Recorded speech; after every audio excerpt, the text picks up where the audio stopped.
What's the problem? Lots of people in Poisson use rods like these.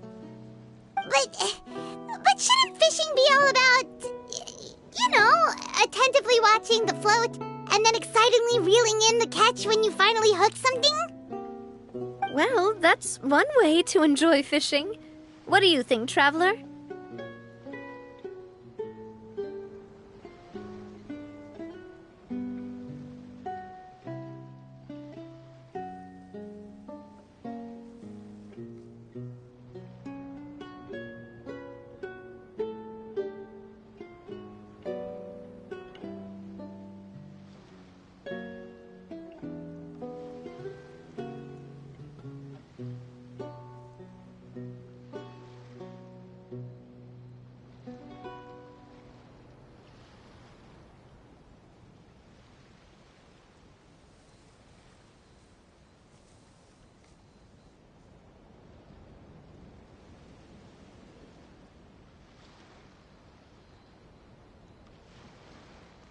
Then, let's try regular rods next time.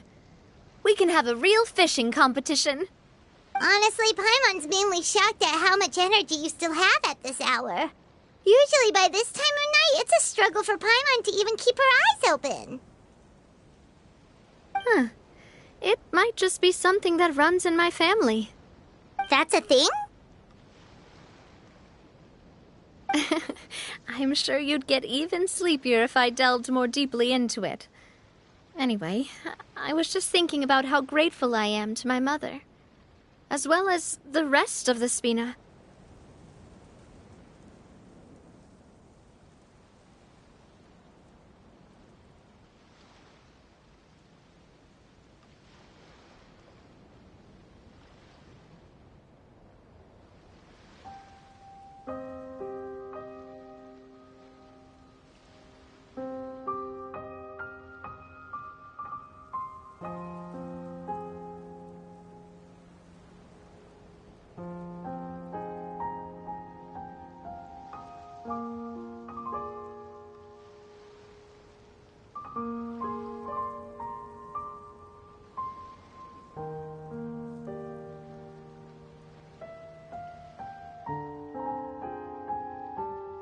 My father always had a lot of unrealistic expectations for me.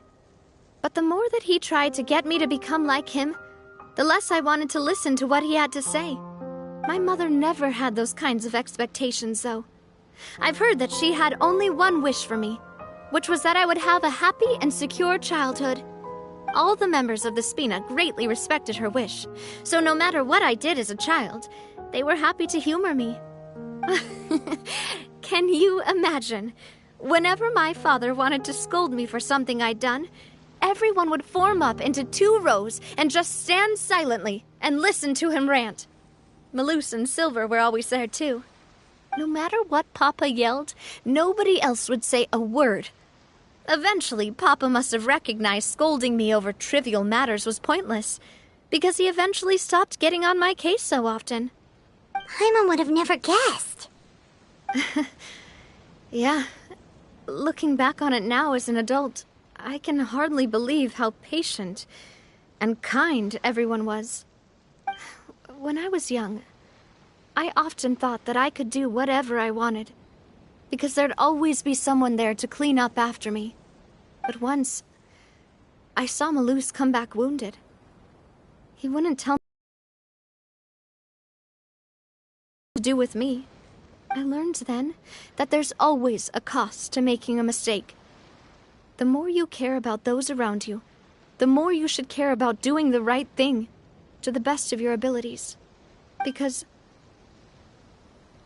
if you do falter, There'll inevitably come a time when you'll have to face the consequences. And when that time comes, those most precious to you really will throw themselves in front of you and pay the price for your mistakes.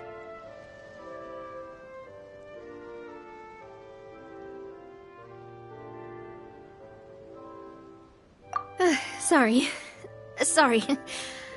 I shouldn't have brought that up. I wasn't planning to talk about sad things tonight.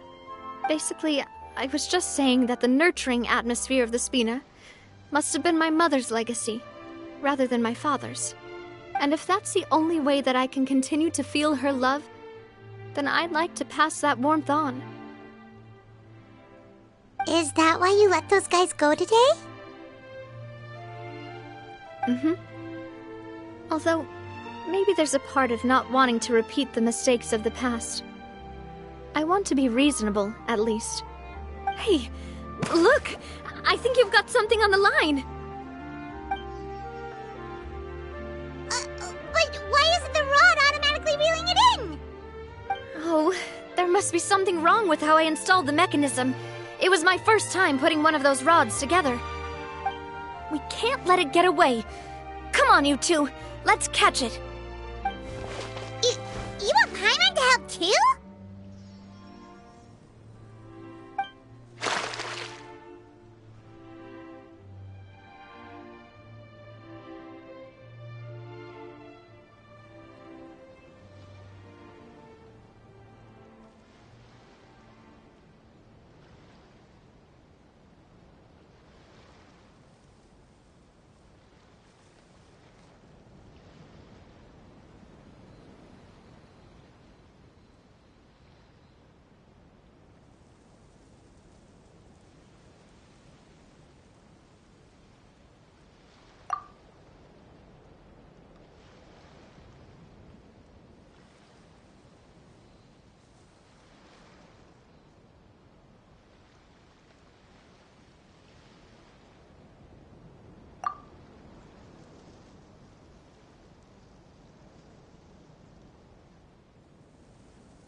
You didn't attach a hook to your line?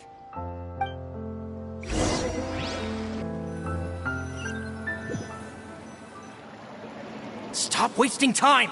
The boss ain't gonna wait all day! We'll go ahead with the operation tomorrow. Do with that information as you wish.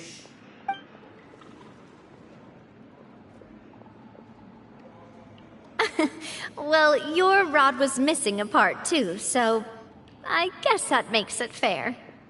Well, if we're just talking about the number of missing parts, sure.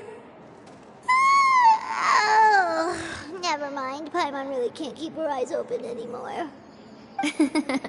All right, go to bed. I had a great time today.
See you tomorrow.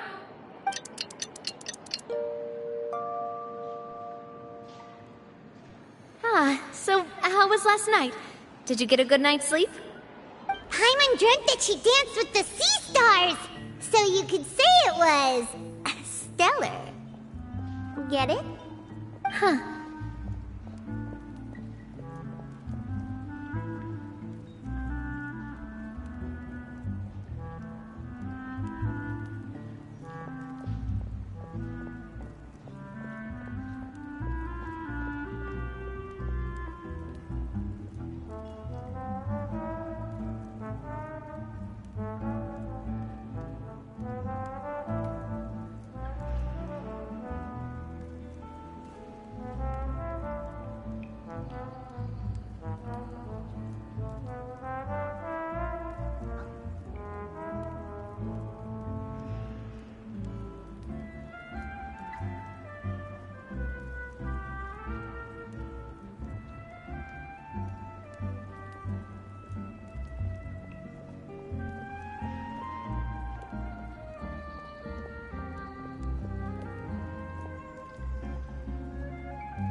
I didn't know you had such a great sense of humor.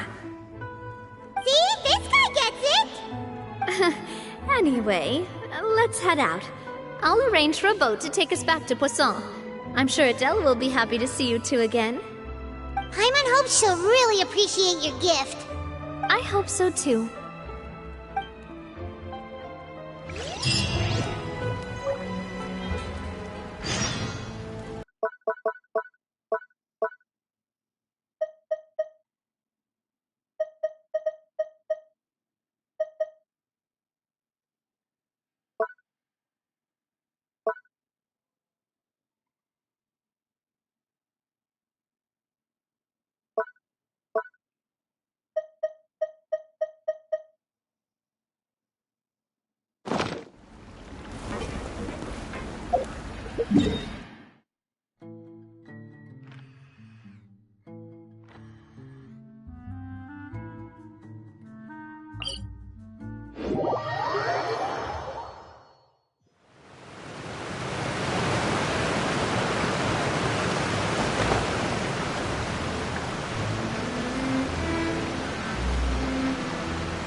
Adele, we're back!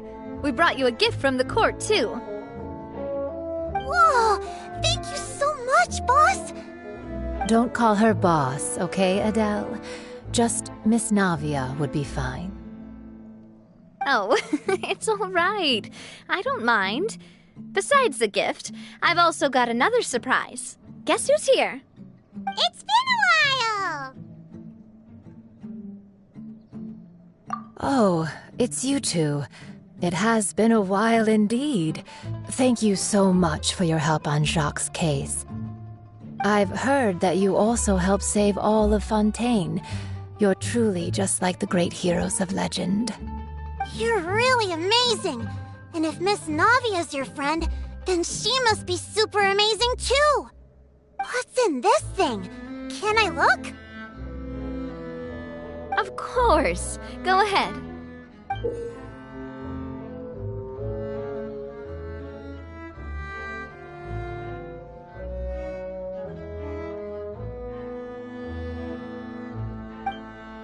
Oh, it's a Spina di Rosula uniform! Is it for me? But isn't it a bit big?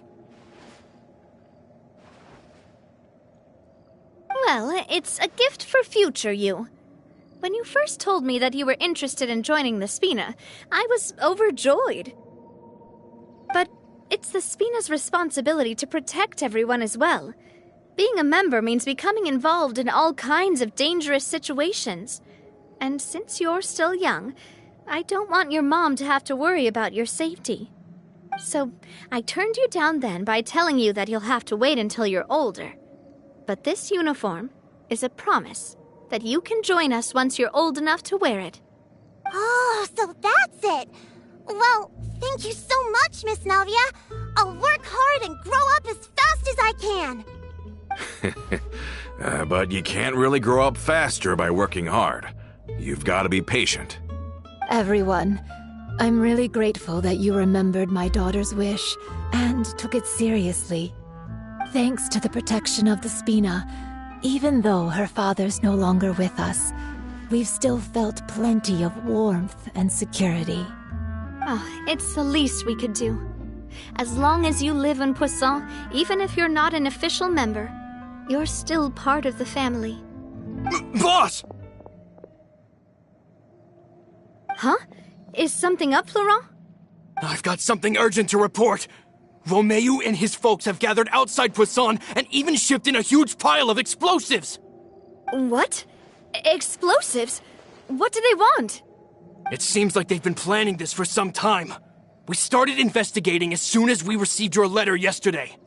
But Romeu and his folks must have gotten wind as well, because they abandoned their former posts before we could even check on them. We investigated their tracks and found out that they're after Poisson. Could they have smartened up since we caught them red-handed at the court? Seems like they've got no interest in sitting down and talking at all. We should have gone straight to the Maison Gardiennage. Sorry, I underestimated the situation. Well, too late now, I suppose. Florent, where are they keeping their explosives? On the hill to the east of Poisson, near the Clementine line.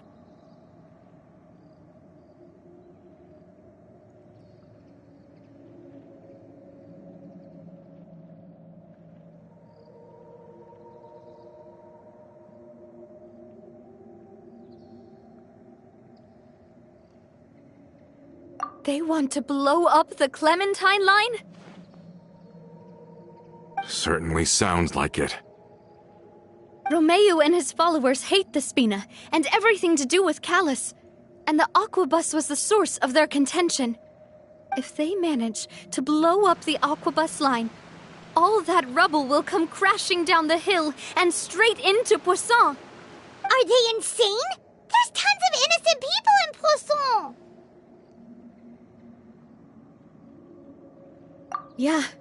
If they've been planning this for ages, they're definitely not going to let this opportunity slip by. We have to issue an evacuation order to the townspeople and get them as far away from the entrance as possible. That should save them from the worst of it. Let's get everyone onto our ship. That should be the safest place. My dear partner, can I leave the Clementine line to you? If the explosives do go off, not only would the people of Poisson be in danger, any aquabuses using the line would plummet to the ground. Let's stop their insanity first, then settle the score with them. Leave it to us, Navia. Please stay safe, too.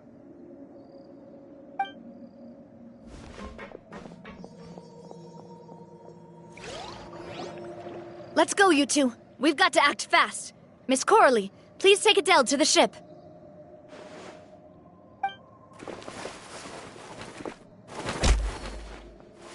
Watch out, boss!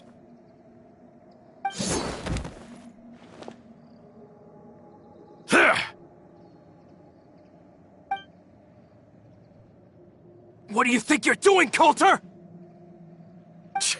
I thought all the annoying little hindrances had left, but I still couldn't get rid of you. You mean this was all a trick? So that you'd be left alone with me? Coulter, are you with Romeo too? Oh. I get it now. You knew about their plans all along.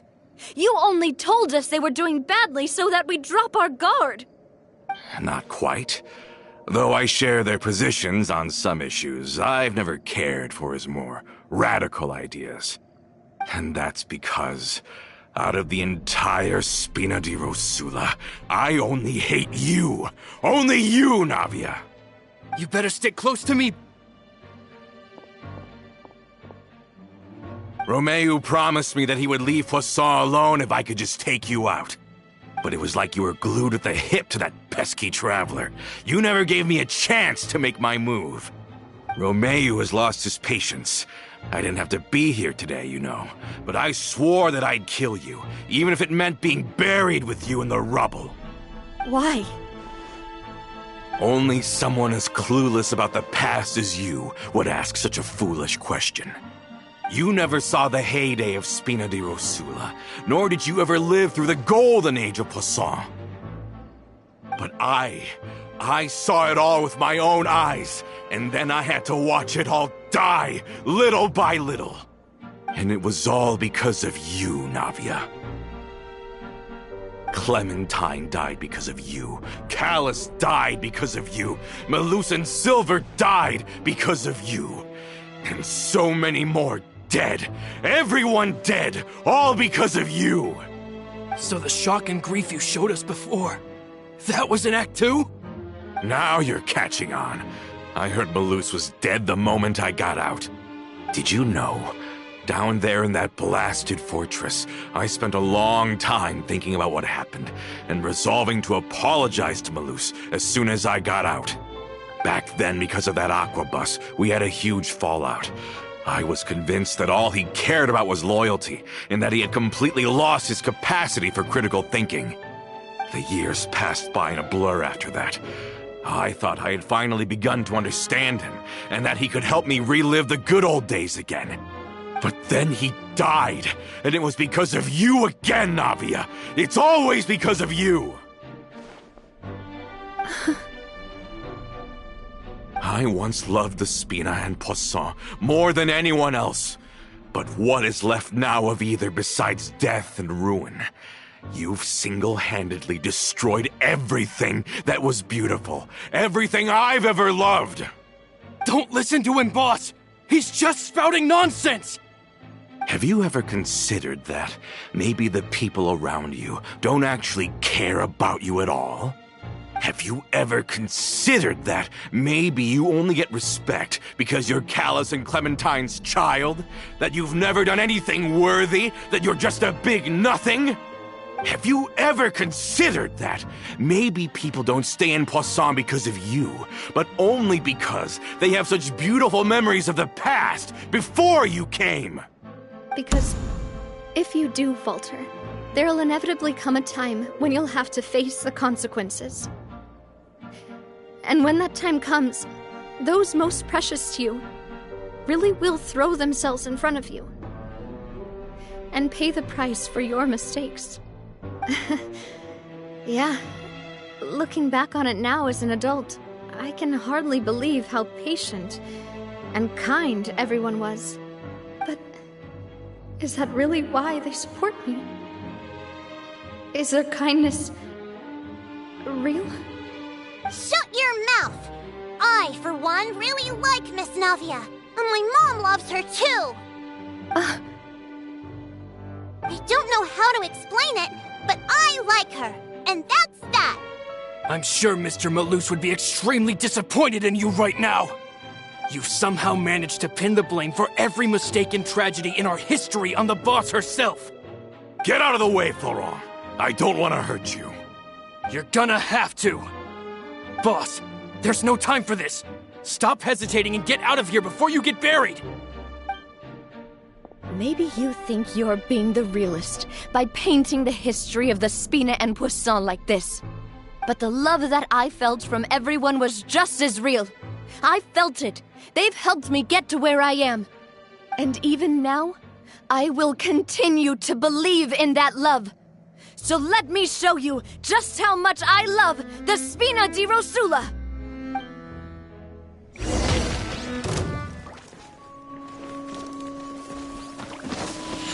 Ow!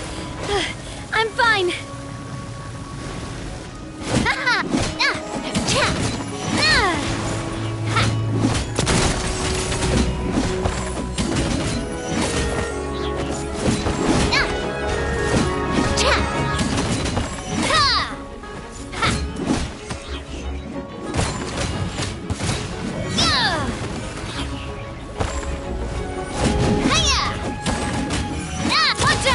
Feeling lucky?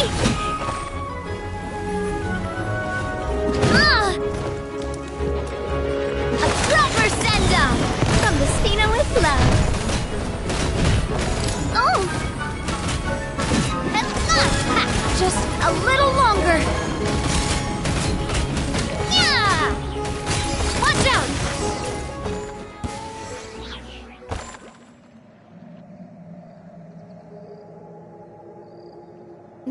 Florent, I'll leave the town to you. Summon the other members and help with the evacuation of the townspeople. If you find any of Coulter's accomplices, subdue them quickly, and don't give them the chance to harm any ordinary civilians. I can't allow my partner to face the danger on the Clementine line alone. Got it, boss. I'm on it! Are you okay, Navia?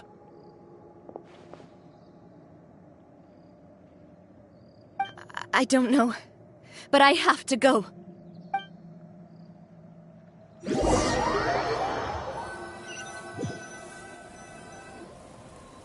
Let's hurry up there! We have to protect the Clementine line! If they're gonna blow up the waterway, they must have planted the explosives next to the support pillars.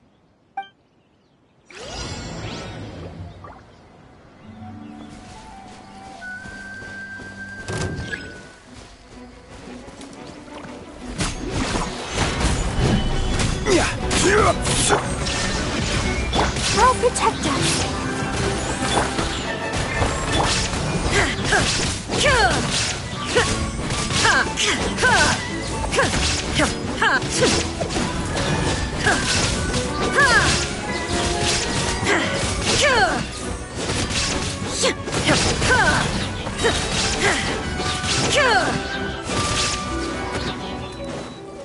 There is no escape!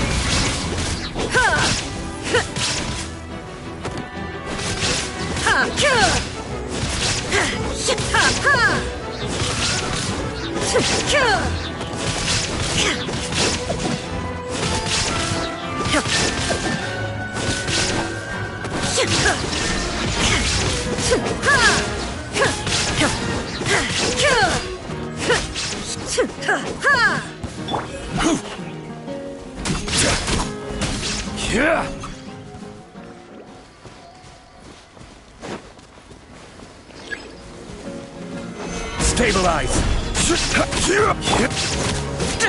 Illusion shattered!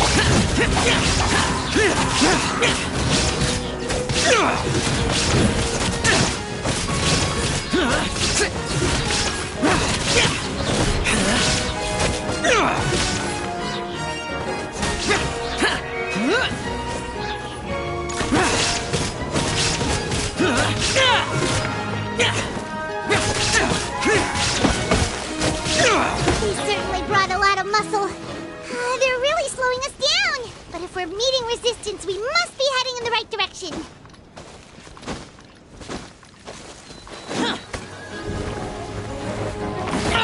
Get out of my way! Useless! Solidify!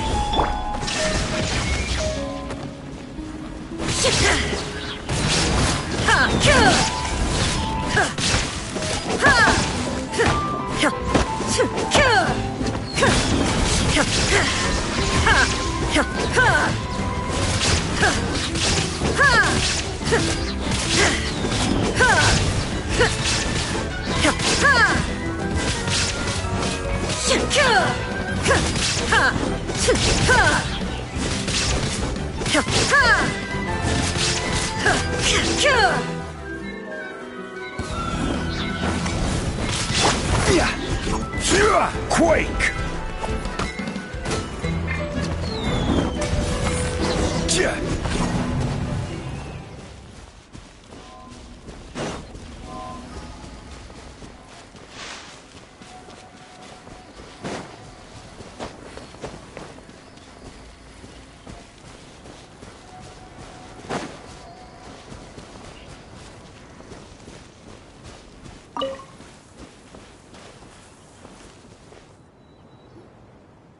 Let's hurry up there. We have to protect the Clementine line. If they're gonna blow up the waterway, they must have planted the explosives next to the support pillars.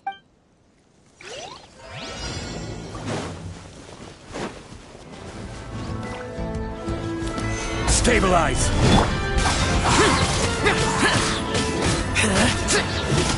There is no escape!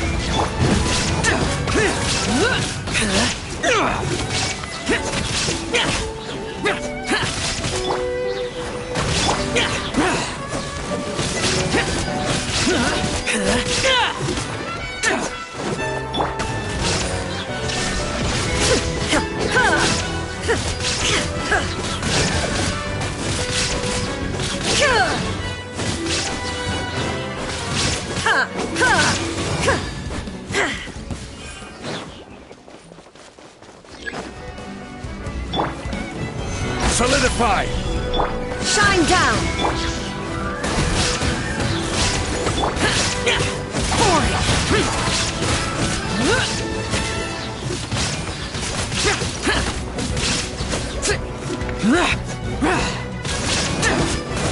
We certainly brought a lot of muscle. They're really slowing us down. But if we're meeting resistance, we must be heading in the right direction. Stabilize! Illusion shattered!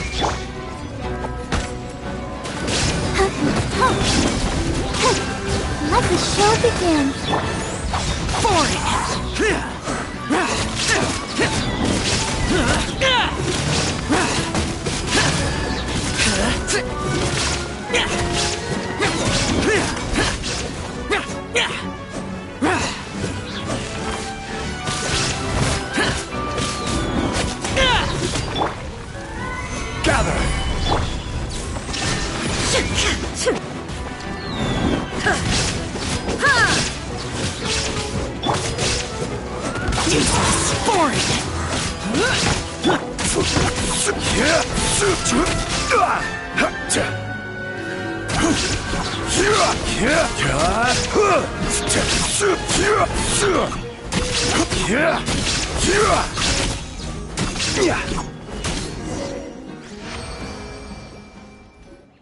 These must be the explosives, right? And this is the control mechanism. How can we disable it? Oh, Paimon's too scared to touch any of this stuff.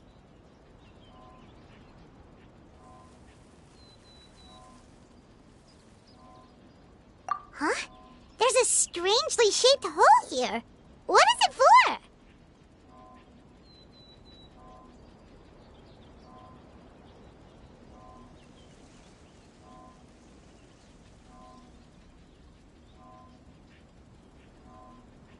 Oh, that certainly sounds possible.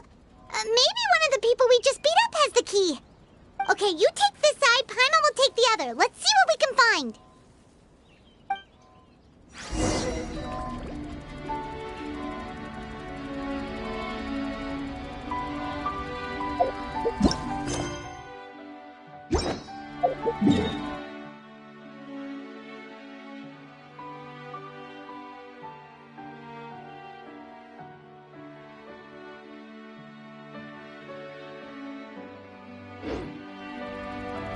Every journey has its final day. Don't rush.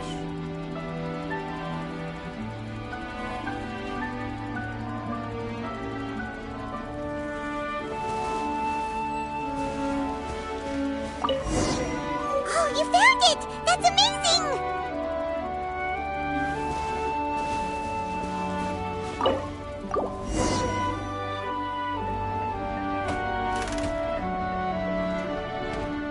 That should do it, right? Navi and Florent should be able to relax now.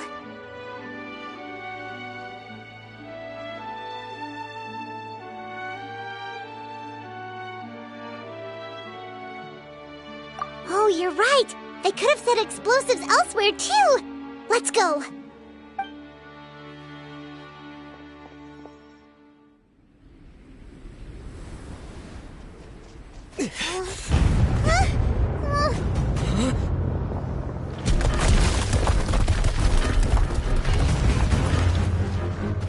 They're gonna bury Poisson!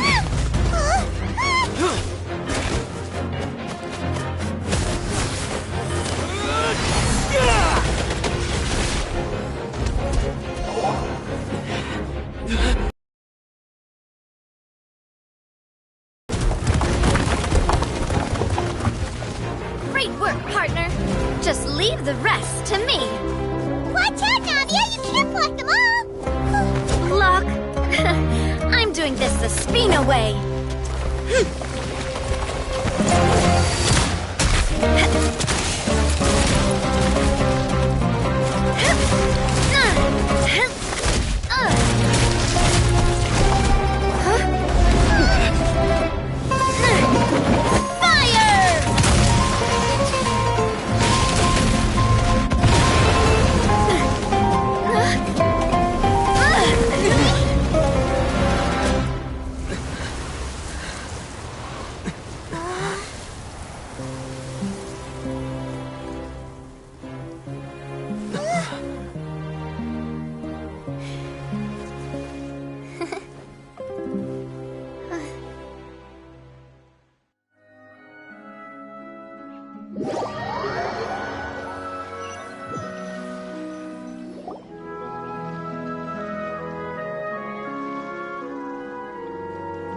I heard from Thierry that even they're your enemies now. They were once a part of Spina di Rosula. Do you plan to settle this privately with them? I have nothing more to say to them. Regardless of whether their hatred and anger towards me or the Spina was justified, Anyone who's willing to endanger innocent civilians is no longer sane enough to even be worth trying to talk to. Please prosecute them in accordance to the law. Spina di Rosula will not raise any objections. Sounds good. We're very appreciative of your help. Without it, the consequences would have been far worse. All right, this operation is a wrap. Take him away. We won, Navia! We saved everyone! And you were so cool! Yeah. Luckily, we were just in time. It's probably because I expended too much elemental energy at once. I'll be fine. Don't worry about me. But you usually glow up whenever other people compliment you. Paimon's not used to seeing you like this. Boss, we managed to catch all the infiltrators in the town. The Maison Gardiennage is taking them away as well. Seems like Romeo really went all in on this mission. If he sent literally everyone he had, though, that also means we've caught them all, too. We won't have to worry about them from now on. Got it. That's good, at least. Coulter, I can understand how you feel. The things that we lost, they're forever beyond our grasp now. And that makes them appear even more precious. I am not callous, and I will also never become him. The Spina and the Poisson that you loved are both gone. But I will not change how I feel about our future.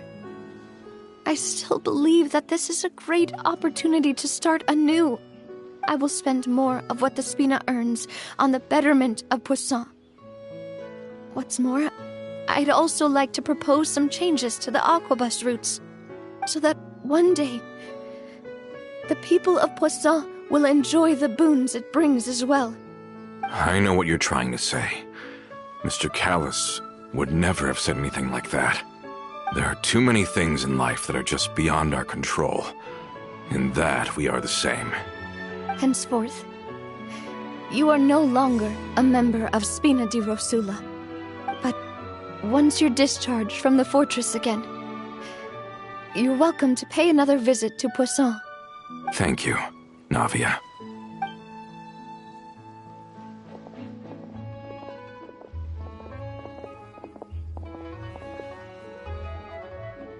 As I thought. Boss really is a kind and gentle person. She is also, I must say, a truly unlucky person. Thank you for protecting the Clementine line. I was actually really scared, you know. I mean, even the Callus line won't be getting rebuilt anytime soon. If I'd lost the Clementine line too, I wouldn't know how to live with myself. A name is a way to etch a memory onto the world. Losing the line that bears her name, that I can see every day, would be like losing my mother all over again. Seeing it still standing there, tall and proud, it makes me really happy.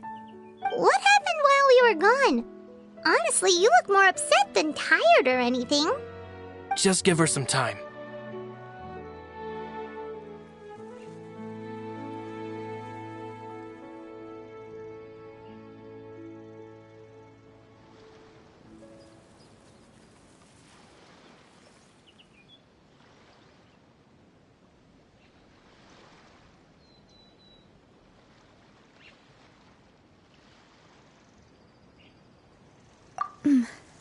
Thank you so much. Can you give me a hand? I really don't have much strength left. Traveler, I want to ask you something. And please, tell me the truth.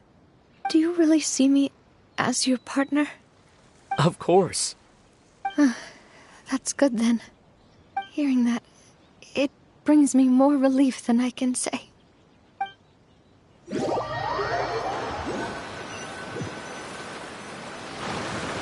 How do you feel, Navia? Any better after taking a break? I feel quite a bit better. But I should probably still rest for a few more days. Sorry, partner. I said some weird things earlier. Feel free to just ignore me. I used to think that I'd never doubt myself. But you could say I've discovered that I'm not as strong as I thought I was. Coulter mentioned my parents, as well as Malus and Silver. It's all thanks to them that I've made it this far in life. Do you think they ever regretted the choices they made? Has my existence made this world a better place? Don't think like that, Navia. You've already done more than enough. No matter what others think, we'll always support you to the end of the world.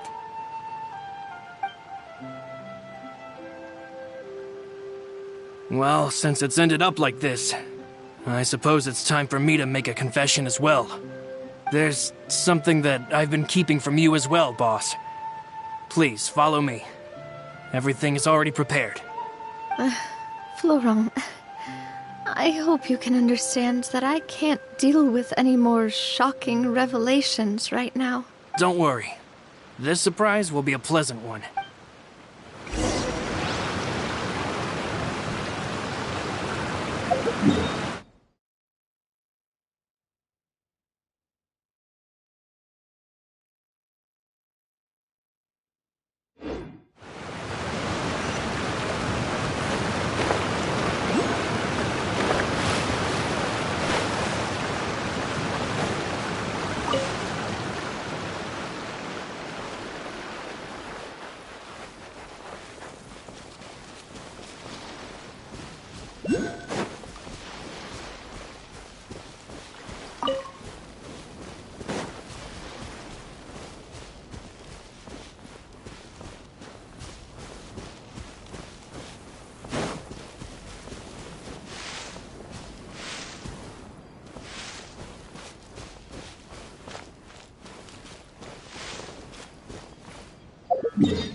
Why is everyone gathered here?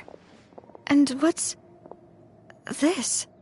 This was supposed to be a gift to you from everyone in the town. We were originally planning to show it to you once it was finished, but special times call for special measures. I've never seen you look so defeated before, so I've decided to show you the designs before the final product was done. Do I really look that bad? Well, if you're ready, I'll unveil the present.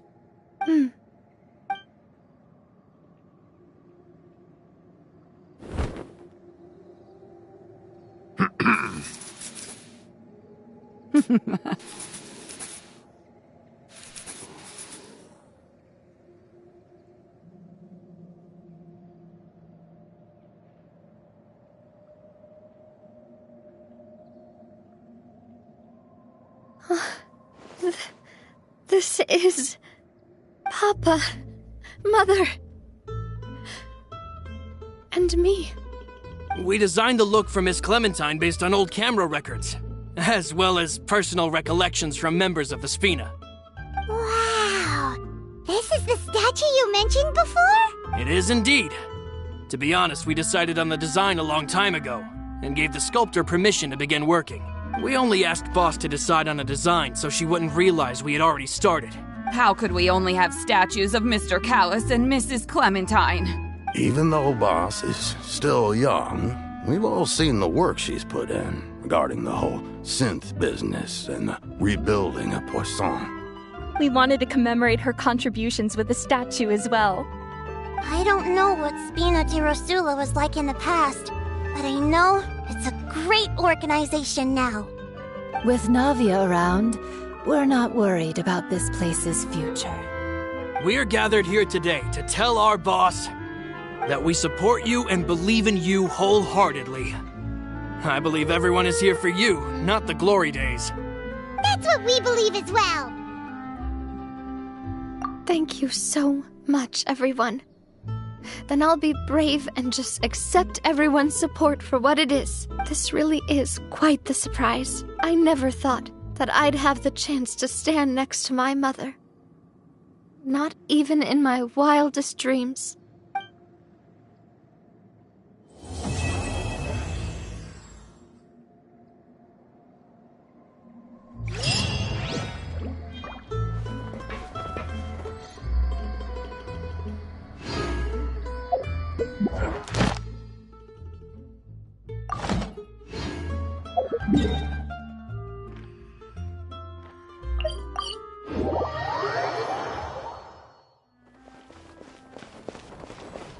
Ad Astra Abyssosk.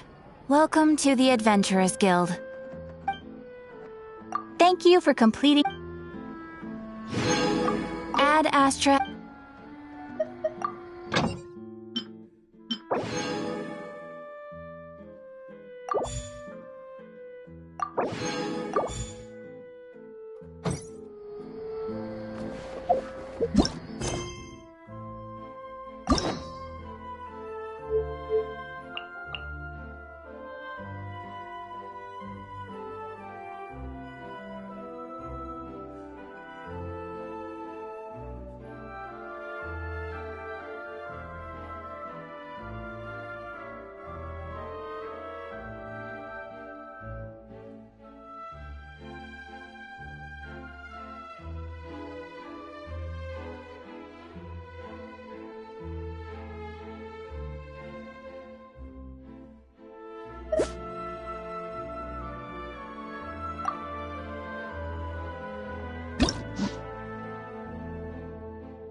Hey, little birdie.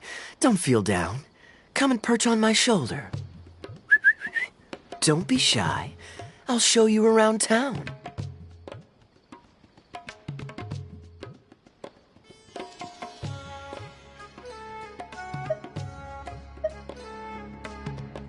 Really? No wonder they never pay attention to me. Forget it. I probably shouldn't be anthropomorphizing them anyway. Haven't seen you in some time. To which one of the Animo Archon's winds do I owe the honor?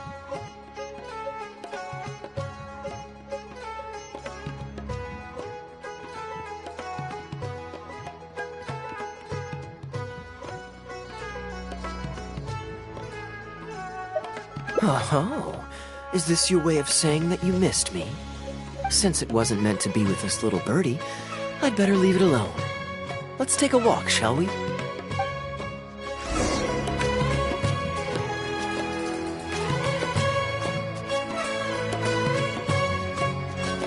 If you're wondering why I'm here, Jean's been worrying about trade safety recently. I discovered this when I unwittingly burst into her office to save the day.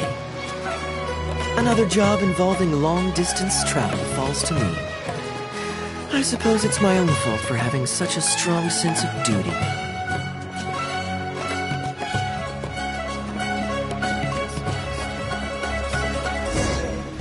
Still, on the bright side, business is now taken care of. And I have unused travel funds, so I was planning to...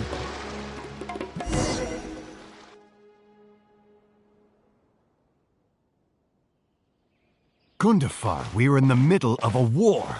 Your place is at the front lines by my son's side.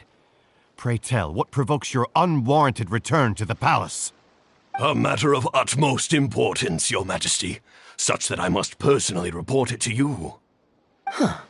Outdoor theater. Looks fun.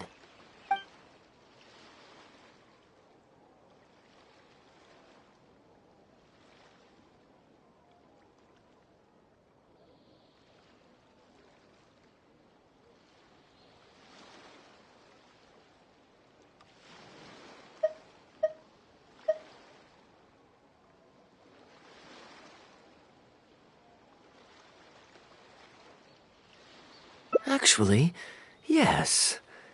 I saw some guards do a musical performance when I was traveling with their caravan in Sumeru. They were desert dwellers. So are these actors.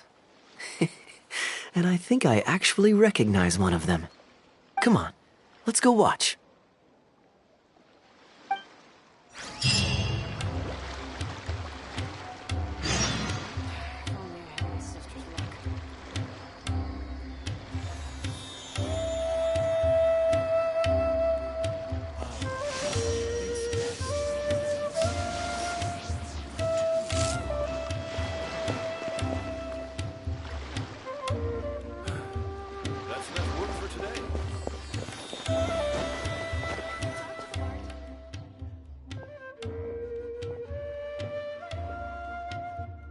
Your Majesty, not only has God bestowed the throne upon you, but your beloved son, Prince Kubad, has led our brave warriors to victory against Frasyav's army. His men have laid down their arms and fled. Frasyav's brazen ambition is no more. He has bowed his head and now presents to your Majesty an offering of treasures and hostages, as well as a plea for peace. My king, this battle has finally restored the dignity of our people. Moreover, with Frasyav's offer of land comes the opportunity to expand our borders, as your Majesty so greatly wishes. His Highness the Prince and I believe this peace settlement will be a great boon to our nation. It is for this reason alone that I have removed my armor and made haste back to our halls from the front lines. My king, what say you to this proposal? Ah, it's the tale of Prince Kubad. Ever heard this one?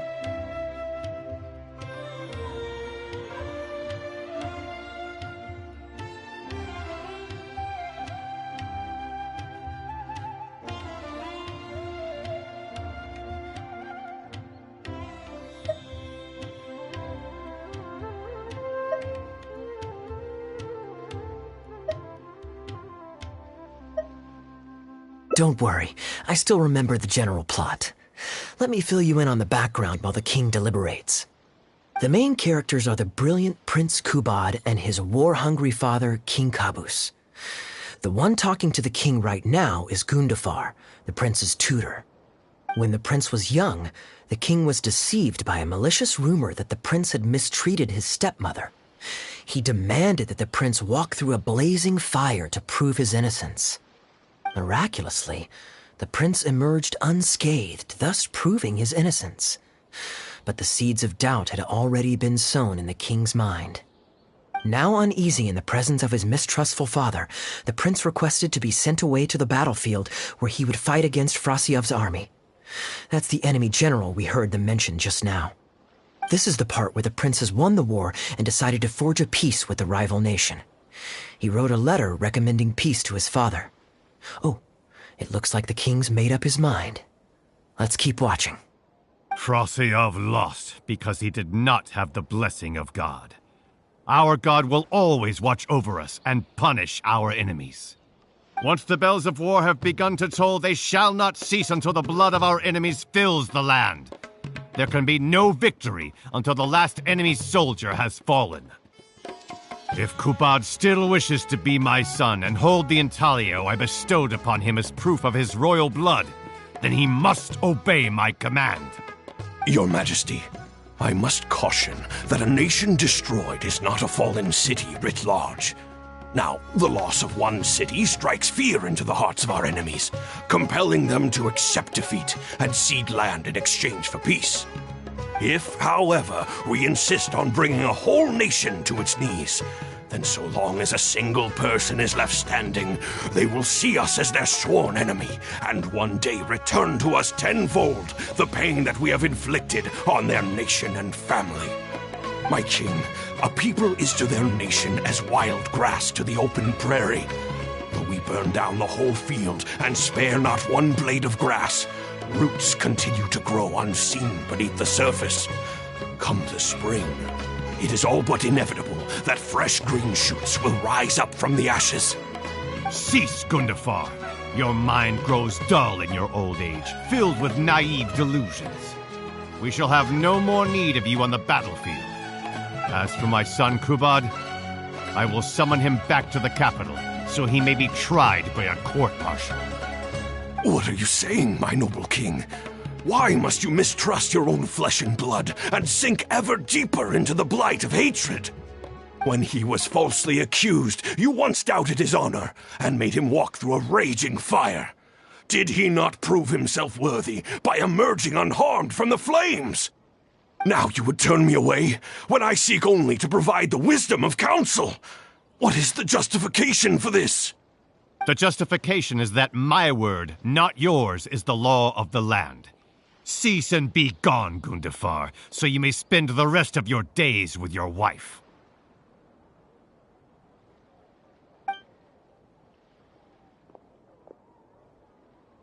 What has become of the king that I served with my life? Fanaticism has robbed him of all reason and wisdom. Peace is surely the most favorable path for our nation, yet he refuses to accept it. I must think of a way to seize control of the army back from the hands of my wayward son, that they might continue the fight to the end. Perhaps the first task should be this. I shall send a loyal contingent of warriors to eliminate Frasiev and the hostages he has sent to our palace. Brilliant acting, Darbil. I saw you approaching us in the middle of the scene. I was worried that my performance would be subpar and you'd think I was just making a fool of myself. Not at all. Far from it. Actually, let me introduce you. This is Darbil, the actor for King Kabus. When we first got to know each other, he was still a guard for one of the merchant caravans. Seems like he's now made the switch to full-time acting.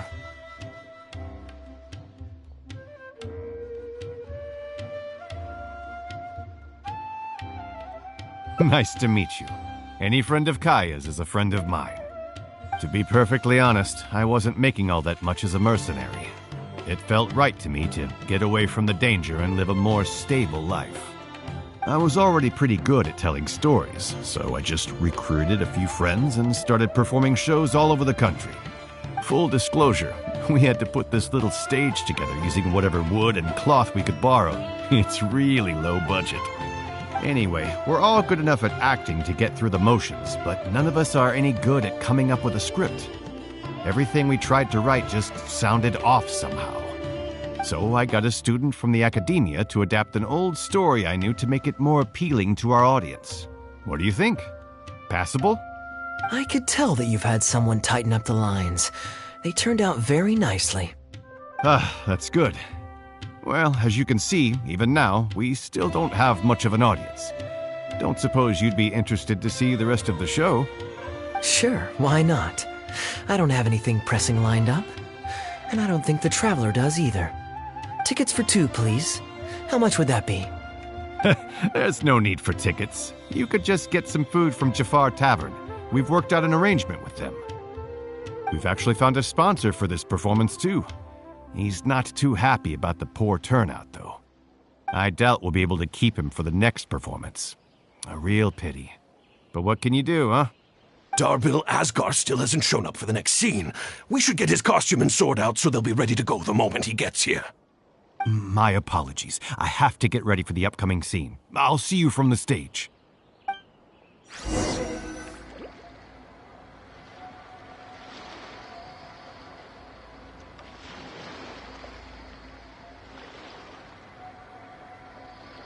Inactivity serves no purpose whatsoever.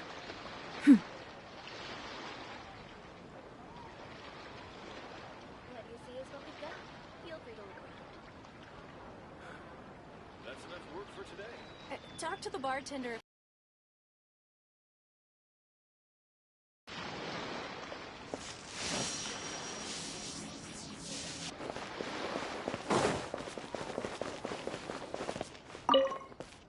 Would you two like to order some food? What can I get you? If you're looking for recommendations, today's special is the tandoori roast chicken. Ah, bear with us a moment. We're just going to take a look at the menu.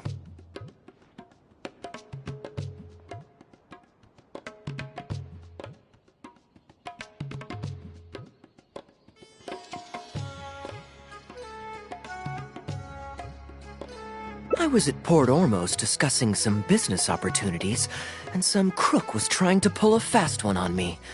Darbil took pity on me and politely asked him to make himself scarce. He's a good guy. A decent storyteller, too. Quite an interesting character.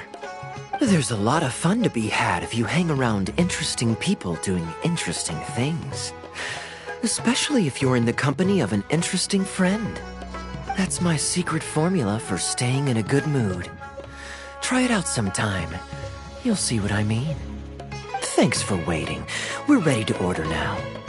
We'll take you up on that tandoori roast chicken. And let's throw in some desserts, too. 1 each of the rose custard, that talumba, and the patisara pudding, please. That should see us through the show.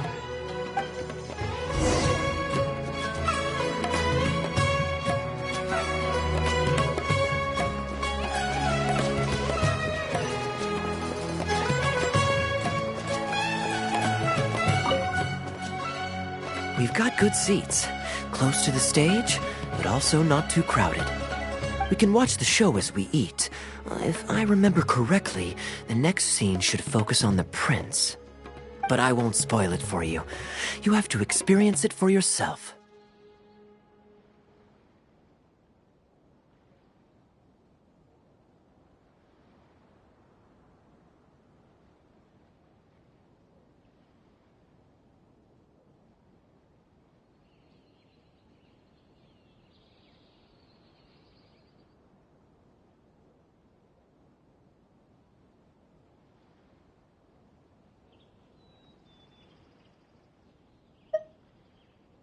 You could say that. It's always stayed with me because it's hammered home a cruel but realistic truth. People do not choose where and when to be born, yet the circumstances of their birth define the choices that they will have for the rest of their life. Here you are. The check's on the table, too. Just call me over when you're ready to settle up. No need. I'll pay up front. Here. Keep the change. Thank you, sir. Oh, but this is too generous. Call it a token of my gratitude for the excellent service. The food all smells wonderful, too, so please pass my compliments to the chef. Thank you so much, sir. Let's dig in, traveler. Hey, Kaya. I'm so sorry, but the actor who plays the prince has run into some difficulties and won't be able to make it. We can't do the rest of the show without him, so I'm really, really sorry, but we'll have to call the show right here. Ooh, that would be fun. I wouldn't say no. Darbil, would you lose any income if I were to mess this up? Not really. I mean, there's not much of an audience here anyway. I wouldn't want to take too much of your time, though. Don't worry about that. I like to be spontaneous now and then. Spice things up a little. Let me think. Well, you already know the story, so you just need to memorize a few lines. Ha! You know what? This might actually work. Ah, wait, but Kubad has a specific costume he's supposed to wear, and there's no way you'd fit into it. Switching actors is one thing, but wearing street clothes on stage would really ruin the immersion. Yeah, I don't think this is gonna work. Well, good thing that I've actually got a costume with me. It goes pretty well with your stage, too. You're kidding. Can you show it to me? Sure. If you can show me the way to your changing room? It's in the restaurant. Follow me.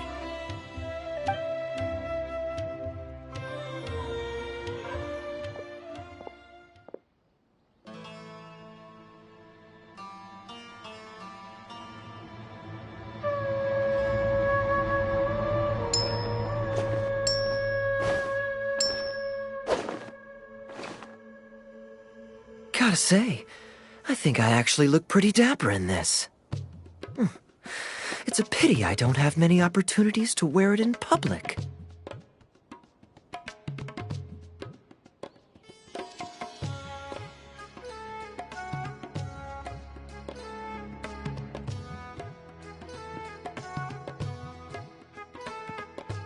Uh-oh, not a fan of me as a prince? I'll have to act my heart out so you'll be too dazzled to make any digs. Kaya, here's your script for the next scene. It's not too long, but you also don't have very long to prepare. Do you think you can memorize your lines in time? Only one way to find out. Okay, I think we've covered all your lines and movements on stage. You haven't had long to prepare, so don't worry about forgetting your lines. We'll remind you. All right, I'm good to go. Great. Then let's get this show on the road.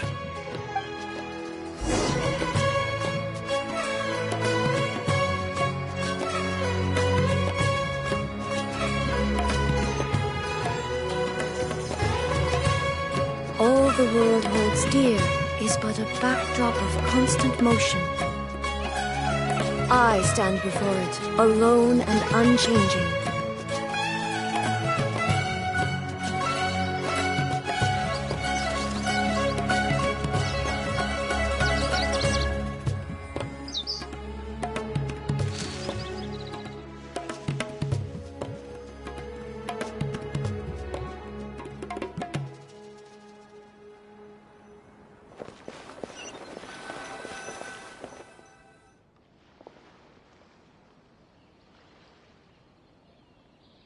General Kubad, son of Kabus, the fate of this battle is clear. I beg you, please spare my few remaining men. They no longer have the strength to fight back. Frasyav, though you now lead only the husk of a once mighty army, I have no desire to crush your dignity. Even your most savage warriors have no desire to see further bloodshed, and none among your ranks have opposed these peace talks. Nevertheless, I must hear it from you one final time. General Frasyav, do you agree to sign a treaty in good faith and commit from this day forth to peace between our nations? With my army in ruins, I am in no position to do otherwise, but on this, I give you my word. Yes, let us end our hostilities and send our surviving men home to their families. We share the desire to lay down our arms for good and liberate our hearts from the dirge of hatred. Then as God above is our witness, by the authority vested in me by this intaglio of King Caboose, I hereby declare that I will spare your hostages and what remains of your army. May peace be restored to this land, and may these fields of war become a place where crops grow aplenty. My tutor, Gundafar, has already made haste to my father, the king, with the recommendation of a truce. It is my sincere hope that he will see that peace as a path to prosperity and grant me his blessing. Prince Kubad, your name is renowned throughout your land and ours. I will place my hope in your words. One will find on a battlefield no master of ceremonies, nor the paper on which a treaty may be signed. In their absence, let us raise our weapons and swear an oath. I, Kubad, son of Caboose, hereby pledge protection to you and all of your kin. May the oceans be stained red with my blood if I am ever to renounce this oath. Wow, your friend is so dreamy. He's not a real prince by any chance, is he? Hey, Rashana, you don't want to miss this. The good-looking guy who left that huge tip is acting on stage with Darbel's troupe. Darbel's one lucky man. I return, Your Highness. I hope I'm not too late. Have you already promised peace to Frasiav? Nay, I am not so rash as to preempt my father's blessing. I promised only what I could so far, the safety of his kin. My child, I must share with you the gravest news. Caboose has become blinded by fanaticism and hatred, and will stop at nothing to vanquish every last man under Frasiav's lead. How can this be? You mean to say that my father has rejected our proposal for peace? He has indeed. I urged him to reconsider, and for this I was rebuked and dismissed from his service. But far stricter punishment than this awaits you, should you return home with your troops. Please heed my warnings, dear child. I dare not imagine what unspeakable atrocities your father intends to commit. Nay, the truce must stand. I cannot renounce my oath. How can man claim to stand above beast without remaining true to his word? The masses have grown weary of death and conflict in both our nation and theirs. Are we all now to bend to his will and massacre countless more to satisfy a desire that is his alone? When I departed my beloved home to fight in a foreign land, I did so to honor his wishes and for my duty to our people. Alas, is this fate's grand design?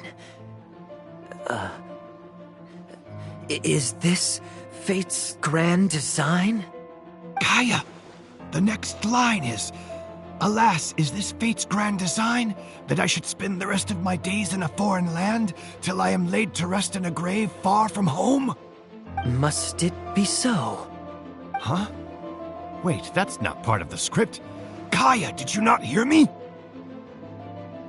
My dear audience, I ask you this. Do you believe in fate? If fate decreed that your life was to end in tragedy, what would you do?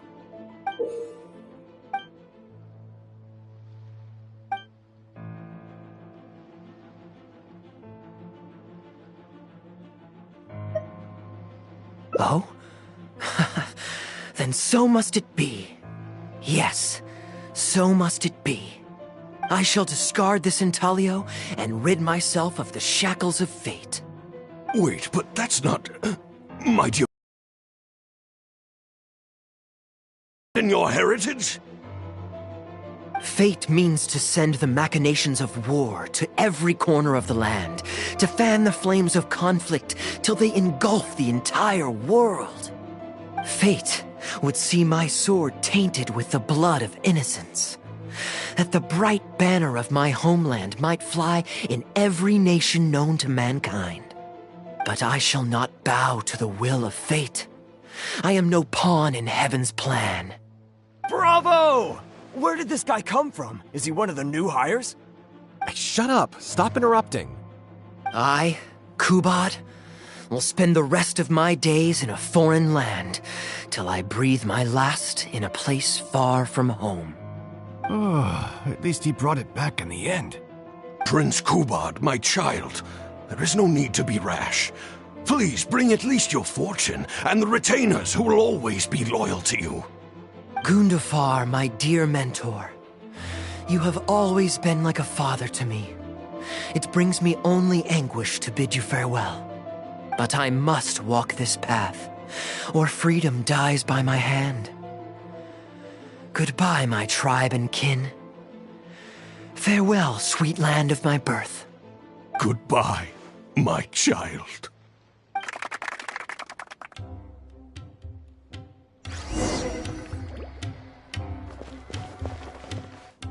Ooh, it's Prince Kubad. Could I please get your autograph? Why, certainly, ma'am. Ooh, thank you. I'll just go find a pen.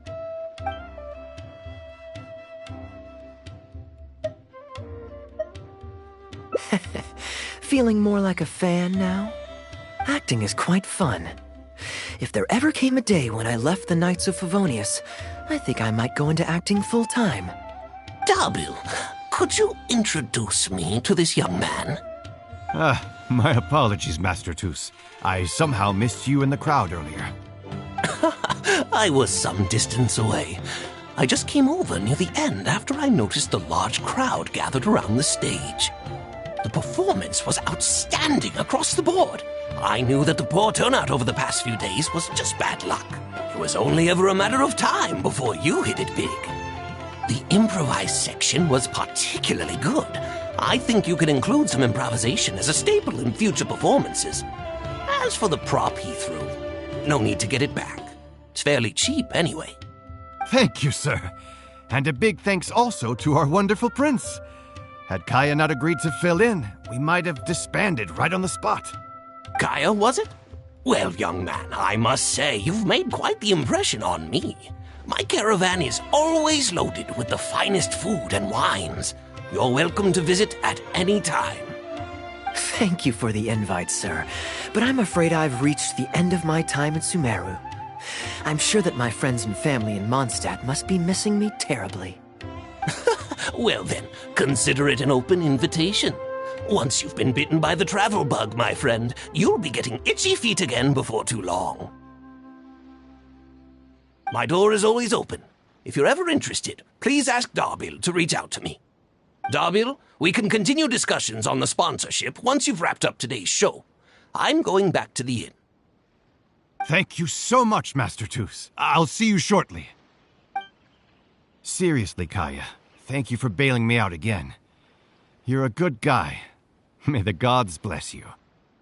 You know, you should stay for a few more days. I owe you a meal at the very least. Darbil, Asgar is back. He lost track of time playing Genius Invocation TCG. You've got to sort him out. Genius Invocation again? Ah, that does it. That kid's not getting away with it this time. Please excuse me, Kaya. I will be right back. Sure, there's no rush. Okay, I think they're all gone. Let's slip away now while we can.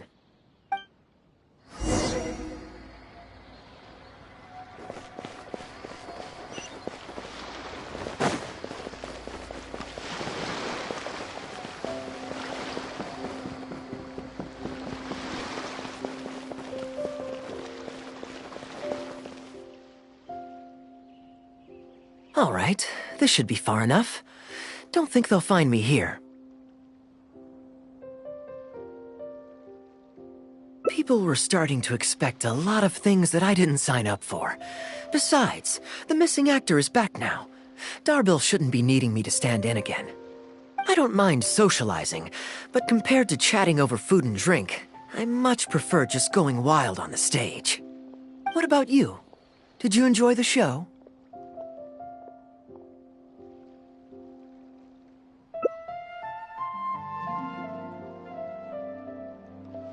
Oh? I was expecting a lengthier critique, but you've thrown the question right back at me.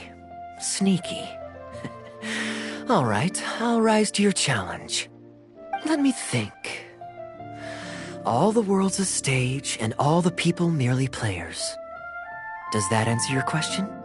Perhaps there's an inept god out there deciding everyone's fates, much like the academia student drafting Darbill's scripts.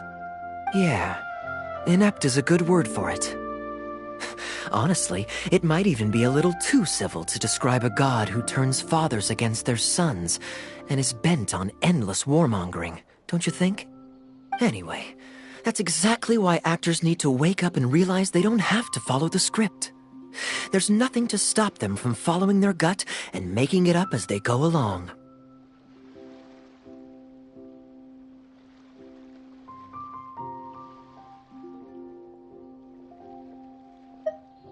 Oh, my dear traveler, please don't take me too literally.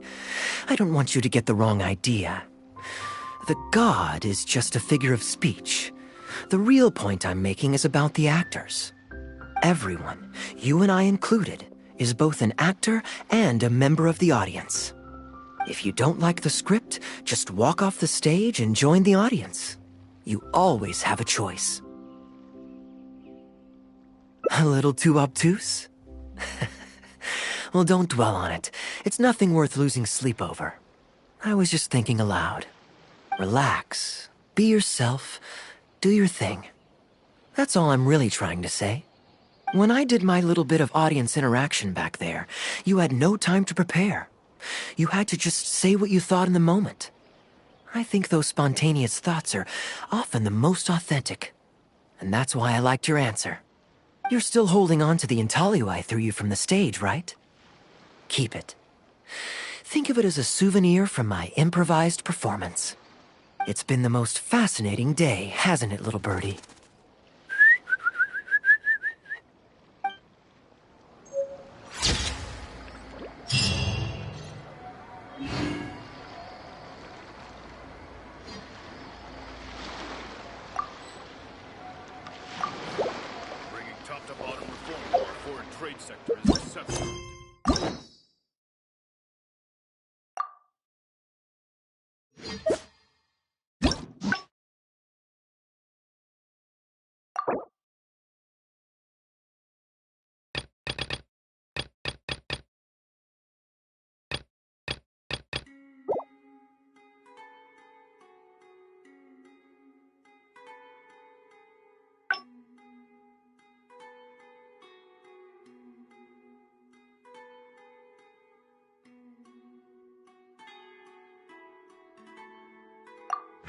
Inactivity serves no purpose whatsoever.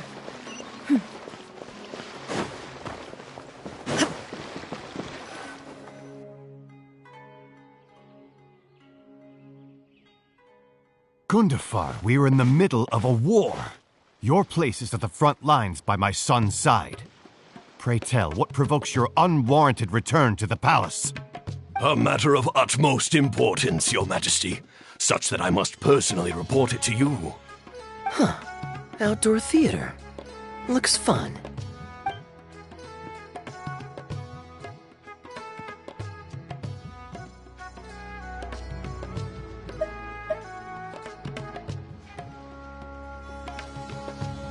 Yes. Here's what I was thinking about the unused funds. Given that the acting Grand Master saw fit to allocate these funds to my trip in the first place, I think it's my responsibility to make sure that every last mora is put to good use. In other words, what do you say we find a way to spend the remaining budget? Perhaps a fancy meal at a nice restaurant? Or a river cruise that takes in the sights of Sumeru City? Or we could buy a few nice mementos to take home.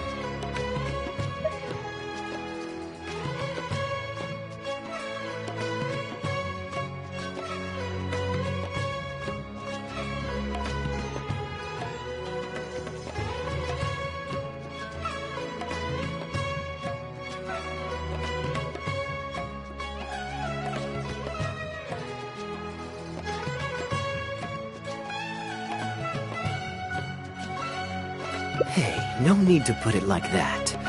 Let's keep walking. We can consider it some more on the road. The rules of the Knights of Favonius state that any and all expenditures during a business trip are counted as travel expenses. That's more than enough justification to live a little. Of course, with me being here on my own,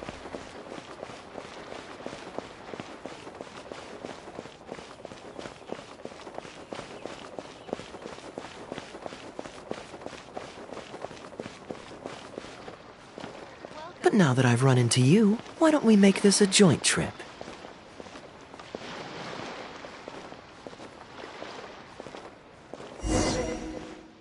You're always so busy.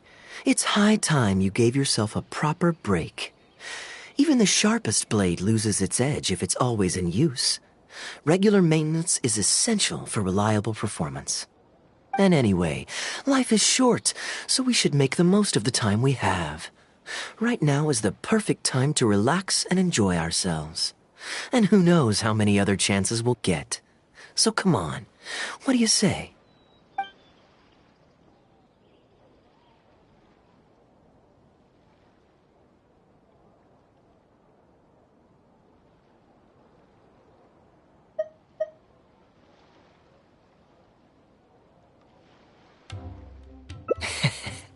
Now I remember why you're an honorary knight.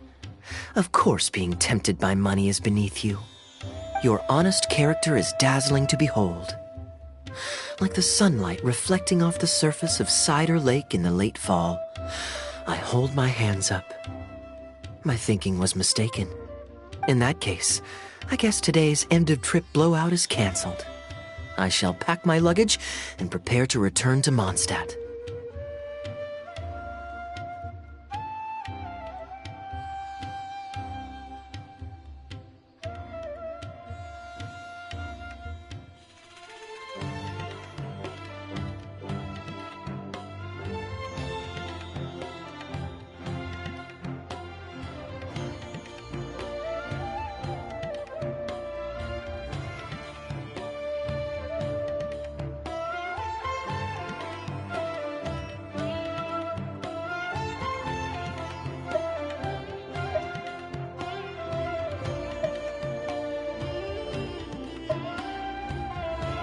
Oh?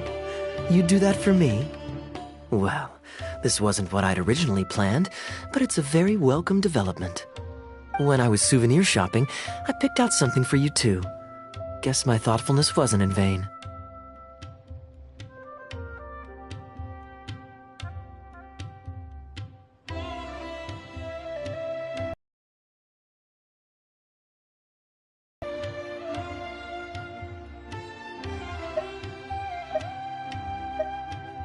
Let's keep that a secret for now.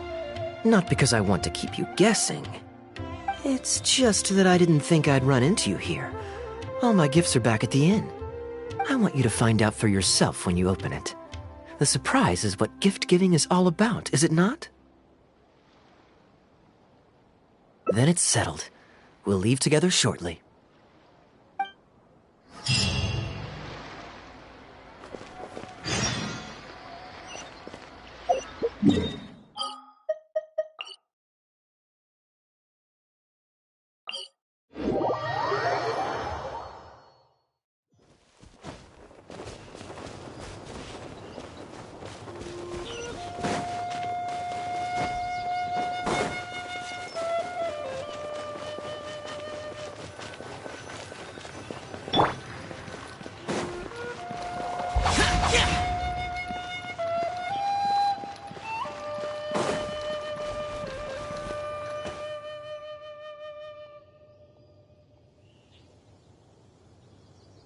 Look, Mondstadt's windmills.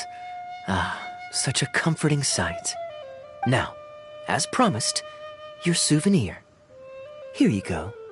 According to the merchant I bought it from, mysterious spirits called Jinn often live in lamps like this.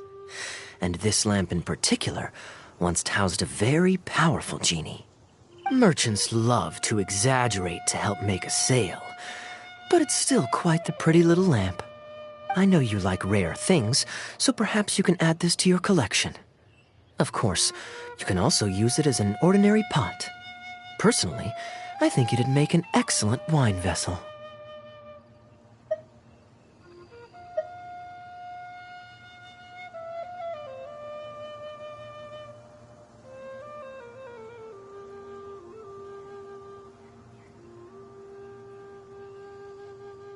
You're welcome. I'm glad you like it.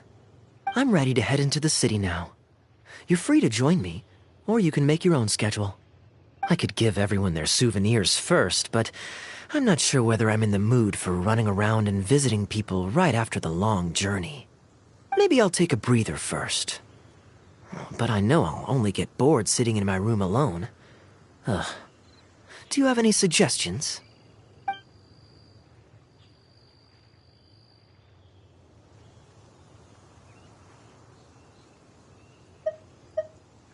I'm honored to have such a caring friend. Let's go to the plaza in front of the cathedral. We can listen to the bards playing or feed the pigeons. After so long in Sumeru, I've begun to miss that slow-paced and relaxed atmosphere. There's no rush. We can take our time and stroll on over.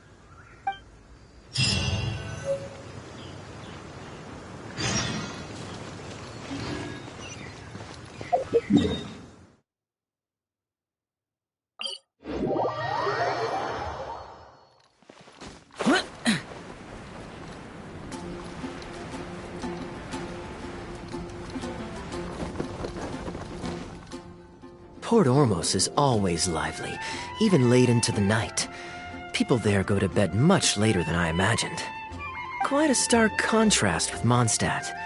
People pray and play music in the cathedral plaza during the day, but come nighttime, the streets are deserted except for the knights on patrol. Good question. Life in Sumeru is never dull. Last time I was out drinking on the street at night, some passing mercenaries invited me to dance. Although, I did learn later that that kind of thing is highly unusual even there. They must have been in a very good mood that night. They taught me a lot of songs that they usually sing during feasts. It really was a fun night. But be that as it may, I think I'm more suited to the free and easy life in Mondstadt. Simple, honest folks like me, we don't need much to be content.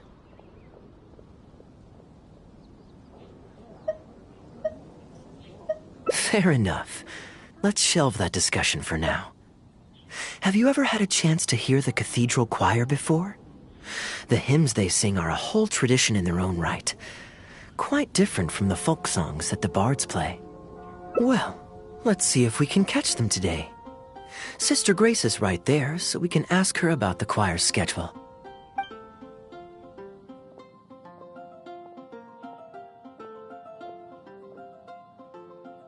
Excuse me, Sister Grace. Does the church choir have any performances coming up soon? Oh, I'm so sorry. The hymn concert we previously announced has unfortunately been pushed back. Oh? What's the story there? As you probably know, Captain Kaya, we've been trying to organize an amateur choir in addition to the regular church choir. Ah, yes. I heard about that. I believe the plan was ultimately to have different choirs who can take turns to perform hymn concerts. Yes, exactly. Well, it turns out there are plenty of believers who are good singers and interested in joining a choir, so in theory, it should have been a simple case of getting everyone in the same room, then practice, practice, practice. But for some reason, the rehearsals are going terribly. I don't understand it. Everyone in the choir has a basic level of musical literacy, but they sound awful together. It's like everyone's trying to do their own thing. There's no group harmony. Oh, maybe I'm just not musically gifted enough to give them the guidance they need. Captain Kaya, I know you like listening to hymns. How good is your understanding of vocal music? Me? Music is far from my forte. But if you need some help, then don't worry. I know an expert who's more than up to the task. Thank you so much, Captain Kaya. Having some expert guidance will definitely be a great help. I'm sure you've figured out who this expert is already. He has the best.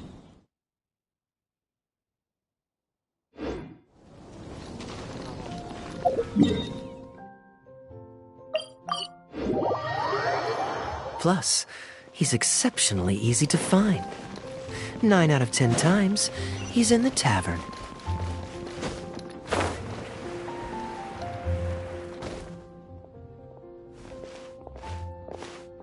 Good day. Drinking alone? I hope you don't mind us joining you. Hello, hello! Please, take a seat. We're all friends here. Patton, 1 moonlit alley and an apple cider.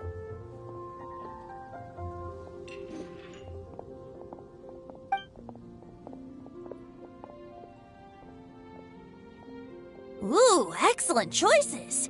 Come on, let's have a toast and drain our glasses together. Here's to the time spent drinking with friends, which is more unforgettable than the drinks are delectable. Ever the poet, Professor Venti. A beautiful toast from the bard with the most. Any new songs of yours we could listen to? There's a real dearth of quality entertainment at the moment, since the cathedral's choir performance has been delayed again. Speaking of which, I trust you've heard Sister Grace's choir perform before? Of course! Though the format is a little on the formal side, they do sing quite beautifully. Very pleasant to listen to. So you'd say you enjoy listening to hymns? Let me think. Well, however it's expressed, as long as you can hear the singer's passion and joy in their voice, I consider it a phenomenal performance. Passion and joy, huh? An intriguing perspective. By this logic, I suppose Lord Barbados would also enjoy the choir's performances. Oh? And why is that? Think about it. It's only because of his patient guidance and protection that the people of Mondstadt can now sing such beautiful hymns in the cathedral. It must be quite satisfying for him to hear a joyful people lift up their voices in song. Yes, well, that's a beautiful image filled with hope. But actually, maybe Barbados himself doesn't give it so much thought. In principle, the hymns of the cathedral are dedicated to a god. But in reality, the audience are all ordinary people with very worldly concerns. So what really matters is that the people enjoy what they're listening to. If Sister Grace was able to see things that way, perhaps she wouldn't feel so distressed. Huh? Distressed? About what? Ugh, she might be asking a bit too much. To be honest, if they have a natural talent for music, they should just be allowed to sing whatever they want. It'll all sound good.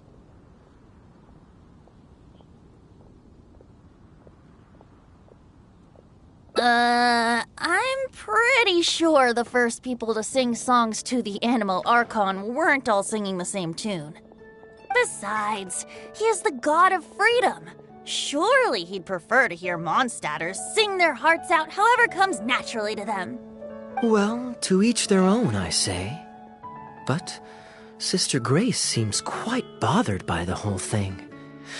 If only a kind soul with a deep understanding of poetry and music could help her. Patton? More drinks? Uh-oh. I only brought enough money for 1 bottle today. I'll have to pass. Another bottle of apple cider for Venti, please, Patton. My treat. Wow! Thanks, Kaya. You were one of the finest students ever to emerge from my fast-track love poetry class. I always did admire your enthusiasm and kindness. With the aid of this bottle, a humble bard's woes are whisked away on the wind.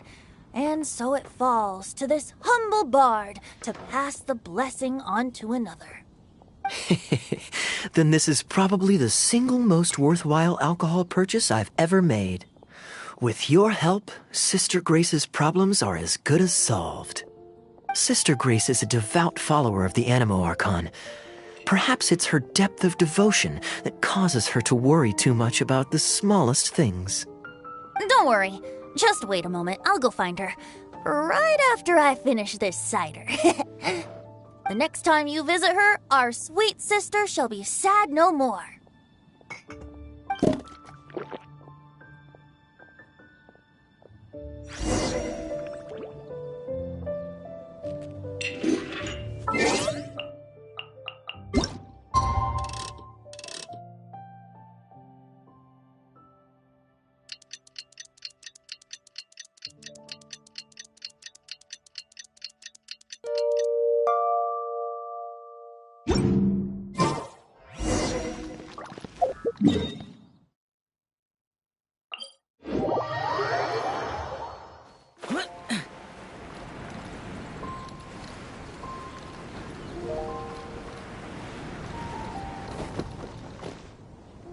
Hello, Sister Grace.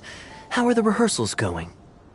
Captain Kaya, your bard friend has a few suggestions that are somewhat fanciful in nature.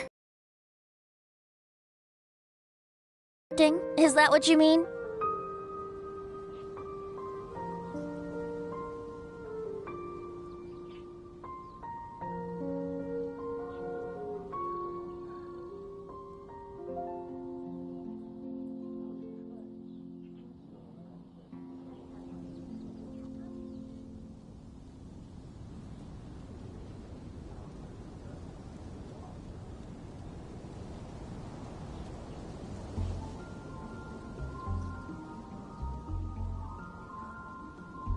Everyone in the choir loves to sing, but they're used to singing their favorite songs. Suddenly asking them to sing in perfect harmony like a church choir with years of experience is just too difficult. So, why ask them to adjust to the demands of those staid old church hymns when you could just create a new song for them?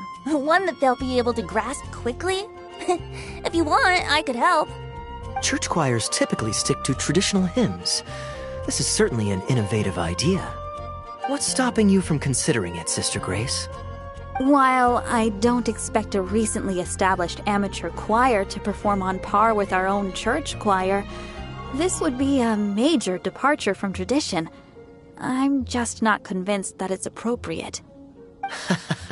Is the Church of Favonius really such a stickler for tradition? Giving believers the chance to express themselves freely seems like it would be a very positive thing. So, Venti, do you think the Animo Archon would like to hear a new melody? Of course! This was the wish of the people when New Mondstadt was first founded. Okay, well, let's see what our other friend thinks. Traveler, what are your thoughts? Another vote of confidence. Maybe there's hope for this idea yet. Maybe it's just a generational thing, but... Oh, well, it's not a completely unreasonable idea. I suppose it can't hurt to try. Looks like we're all in favor then, so let's start preparing. Sister Grace, could we trouble you to inform the choir members? Of course. I'll tell them now, and then we'll give this a try. Should we find some people to help us compose the lyrics? If this is to be a new song of the people, then the more fresh ideas we have, the better. Good idea. Let's split up and find some contributors, Traveler.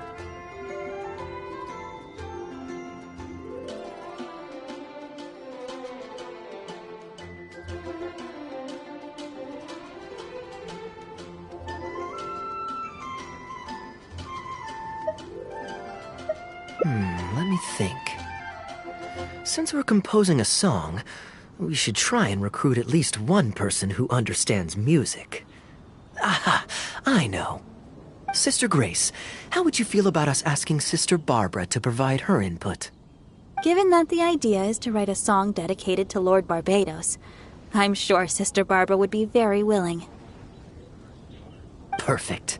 Traveler, why don't you head into the cathedral and invite Sister Barbara to join us? I'll look for another friend who's interested in helping us.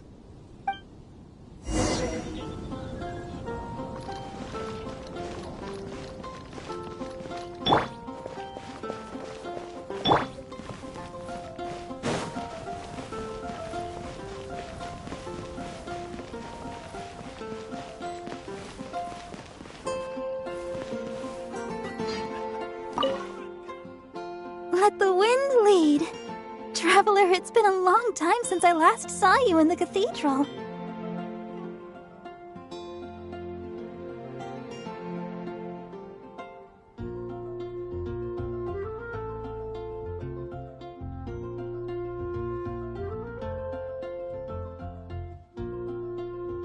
Fortunately, I have some time to spare at the moment.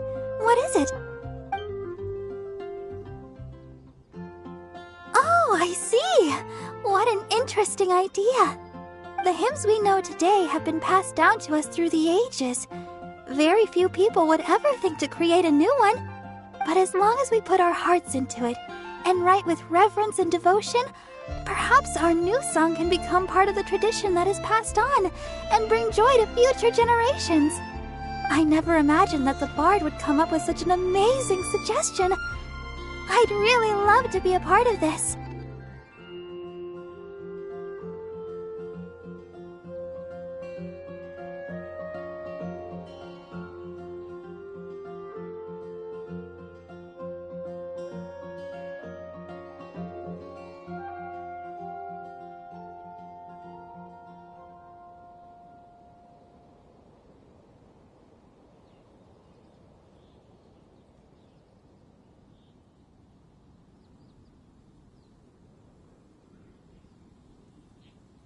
Sure. Let's go there together right now.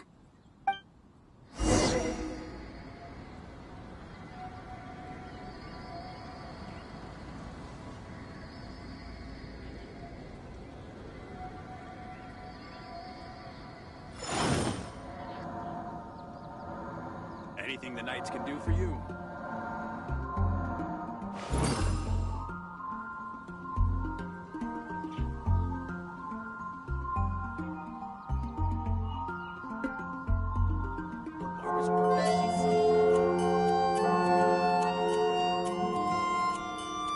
Osmanthus wine tastes the same as I remember. But where are those who share the memory?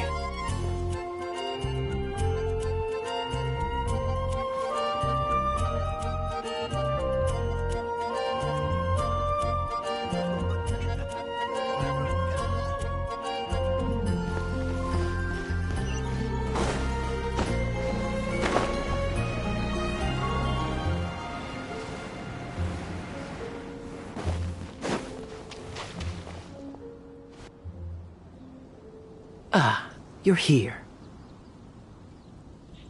You took your sweet time.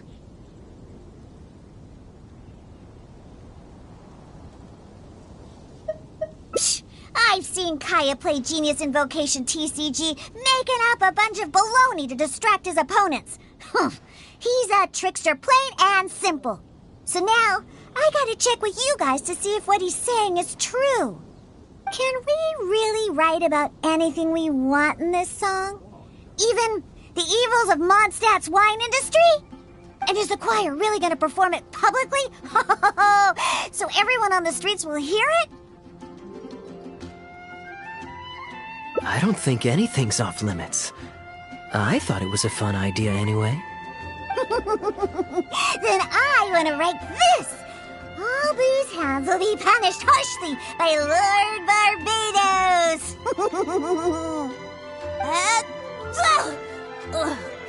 That's a very novel idea indeed.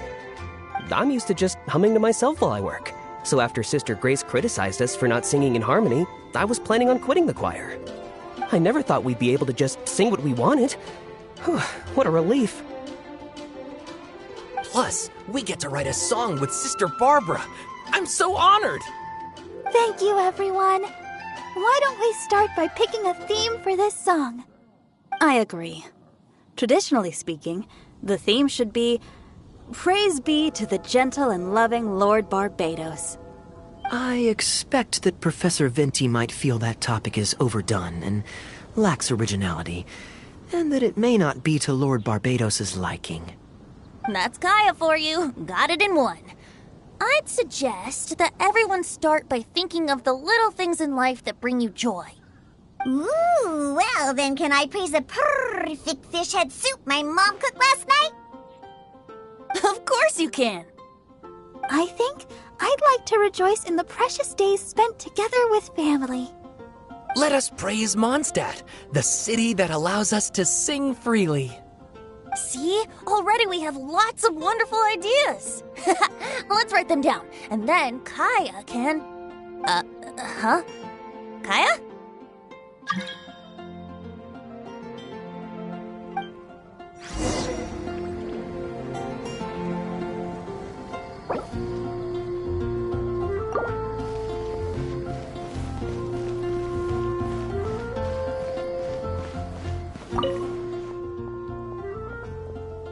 What are you doing here?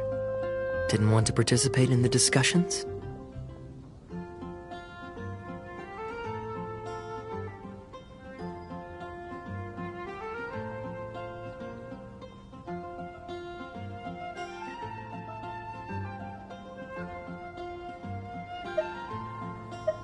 I just wanted to take you to hear a performance, but that obviously didn't happen thanks to the problems with the choir rehearsals. The rehearsals are now back on track, so I've done my part. If I stay here any longer, I'll probably get roped into singing with them. I'd rather it didn't come to that. My songwriting abilities are limited.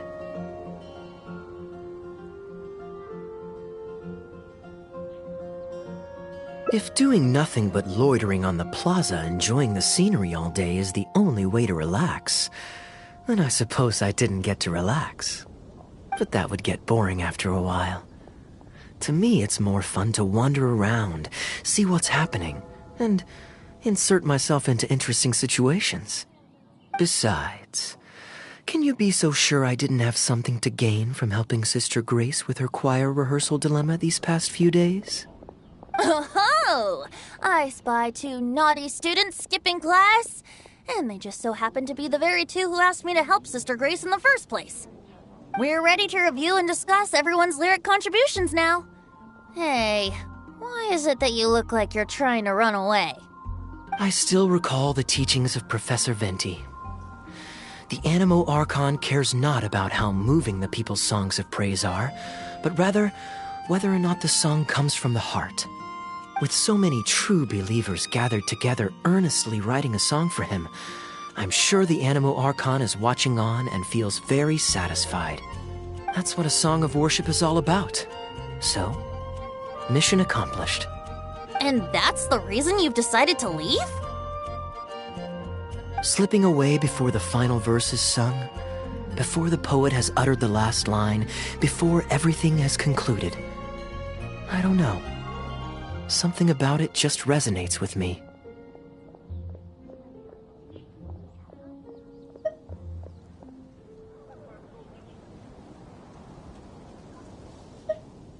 Oh no.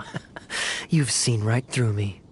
Wow, that was a craftily crafted speech. I almost fell for it.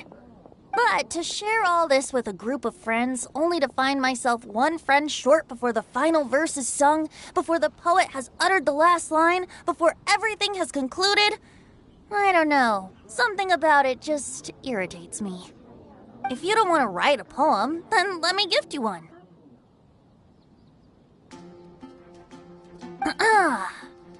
Abandoned to whatever fortune the cruel waters bring, bereft of control, directionless I swing. The swift currents surge, and onward I urge, through the snow and frost that fall and winter bring. Majestic waves cresting, surf roaring its tail, none but the ocean to hear as I sing.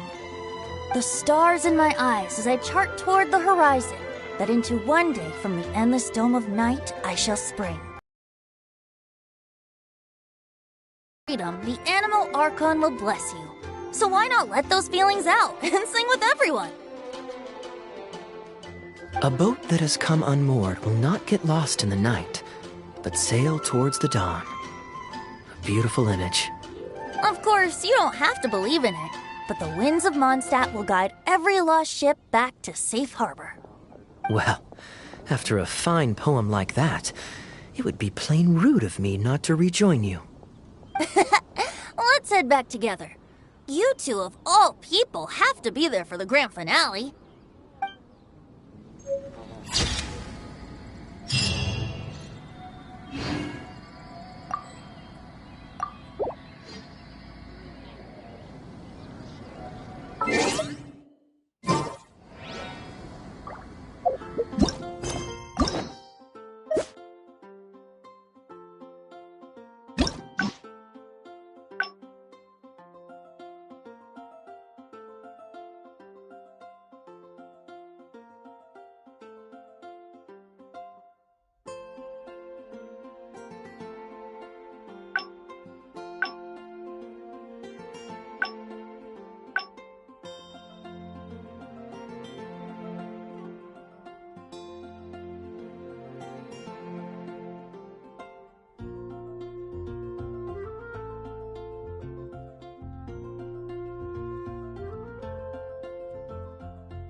Osmanthus wine tastes.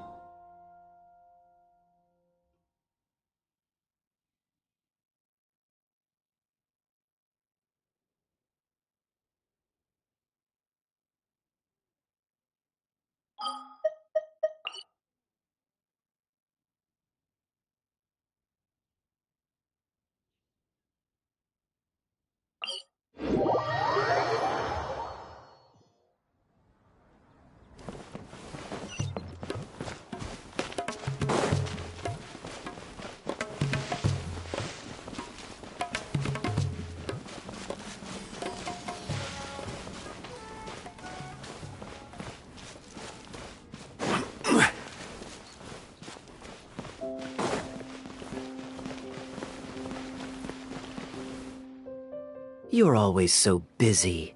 It's high time you gave yourself a proper break. Even the sharpest blade And anyway, life is short, so we should make the most of the time we have. Right now is the perfect time to relax and enjoy ourselves. And who knows how...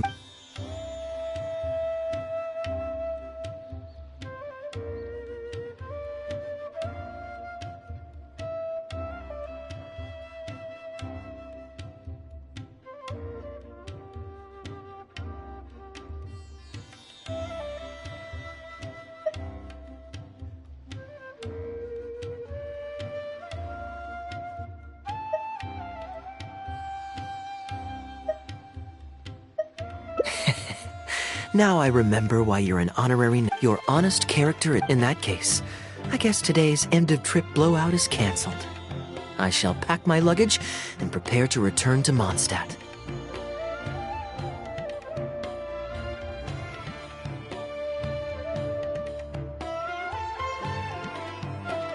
Oh, you'd do that for me? Well, this wasn't what I'd originally planned, but it's a very welcome development. When I was souvenir shopping, I picked out something for you too. Guess my thoughtfulness wasn't in vain. Let's keep that a secret for now. Not because I want to keep you guessing. It's just that I didn't think I'd run into you here. I want you to find out for yourself when you open it. Then it's settled. We'll leave together shortly.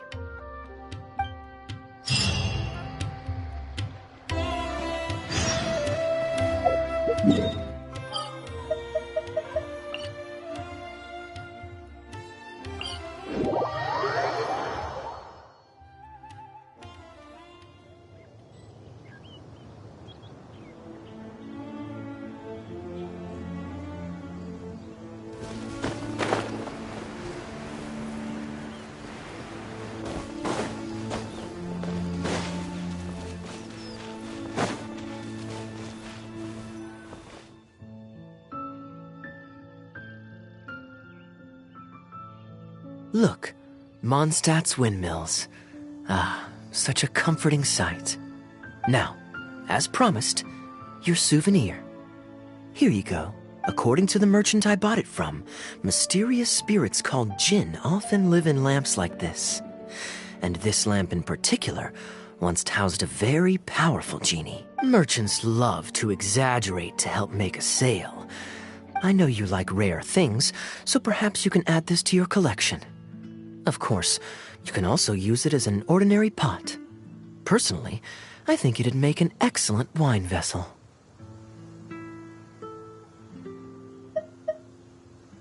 You're welcome. I'm ready to head into the city now.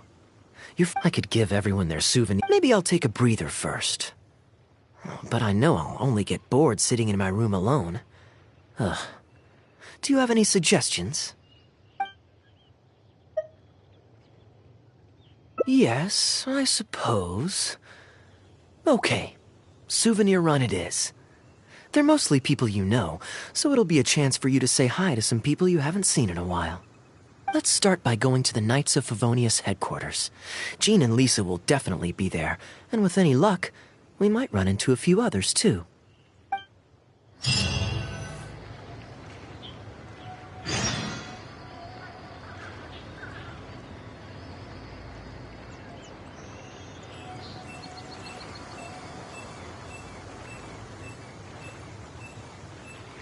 Boats are made for transferring commodities back and forth. and those that come across Lior tend to stay a while. So it is where many things come to settle.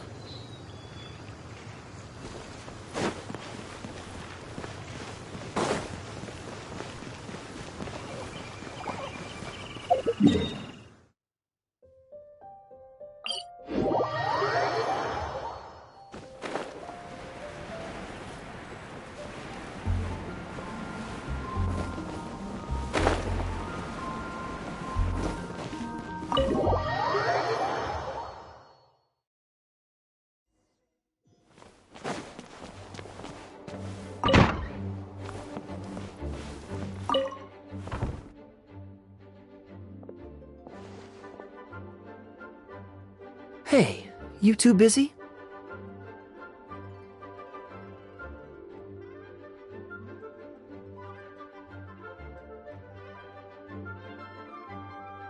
You must have had a tough journey, Kaya. Oh, it's been a while, cutie. Yes, welcome back, Kaya. Why is the honorary knight accompanying you?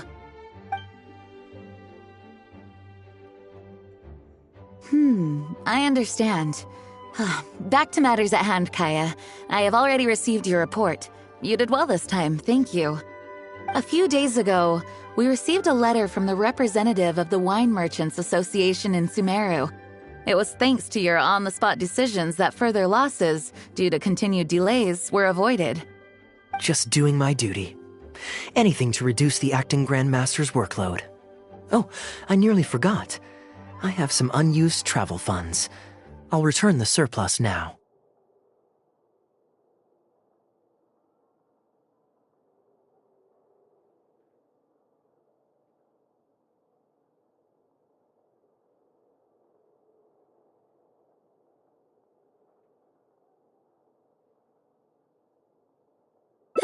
Given the suddenness of the situation and the difficulty in resolving it, I authorized a greater than normal disbursement in case of unforeseen circumstances.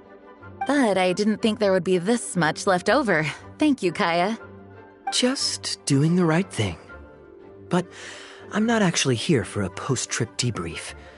I brought some souvenirs back for everyone. Souvenirs from Sumeru?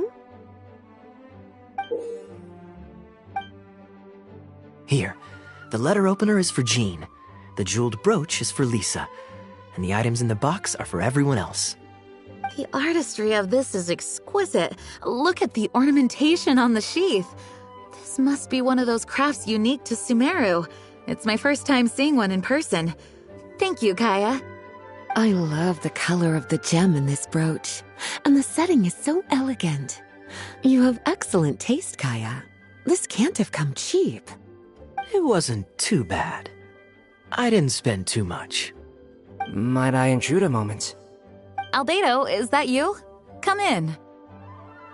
I finished the latest quarterly expenses report for the workshop. It's ready for your review.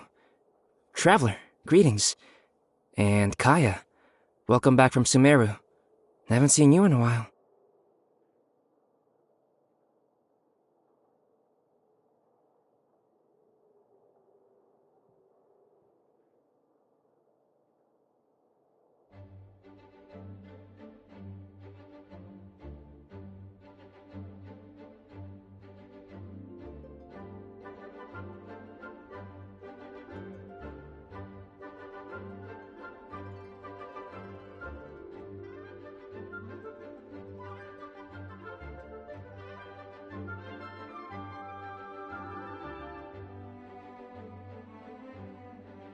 You two look like you're in good spirits. As a matter of fact, the honorary knight and I traveled back from Sumeru together. Ah, yes, and I brought some souvenirs for you and Klee. They form a set. Hold on, let me dig them out. You're too kind. Klee has been constantly inquiring as to the timing of your return lately. Since you weren't around, she thought you had also been grounded, and that it would be a long time before you could come out. Children always have the most peculiar way of looking at things. Also been grounded? Sounds like things haven't been too dull for you all in my absence. It's Klee's third time this month. Evidently, you're not the least bit surprised. No. On the contrary, what would be a surprise is if Klee ever managed to stay out of trouble for a substantial length of time. Anyway, since my souvenir is part of a set with Klee's, there's no rush to give it to me. When Klee's next, released, I'll bring her to see you sometime. We'll collect our souvenirs together. Sure, makes sense. Leave the surprise for the person who'll enjoy it the most. I'll leave these documents here. I'll take my leave now, everyone. Kaya, I've approved your vacation request. Use this time to relax and unwind. Don't worry about the report and other work. I'll take care of it. You too, Honorary Knight. There isn't any work the Knights of Favonius require your assistance with at this time, so please take it easy. Thank you. Then we'll be going now. Enjoy your vacation. But don't forget to return the Fox and the Dandelion Sea series before it's due. Don't worry, I'm nearly done with those. I'll be able to return them in a few days.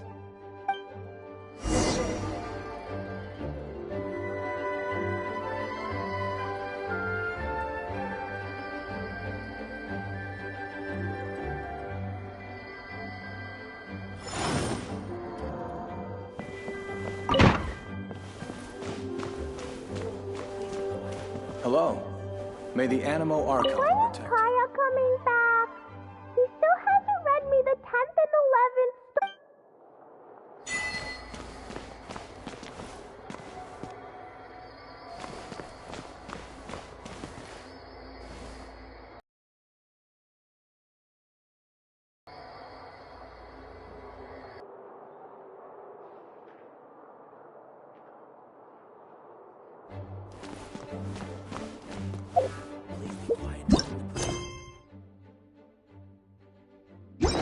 Hello. May the Animo Archon protect you.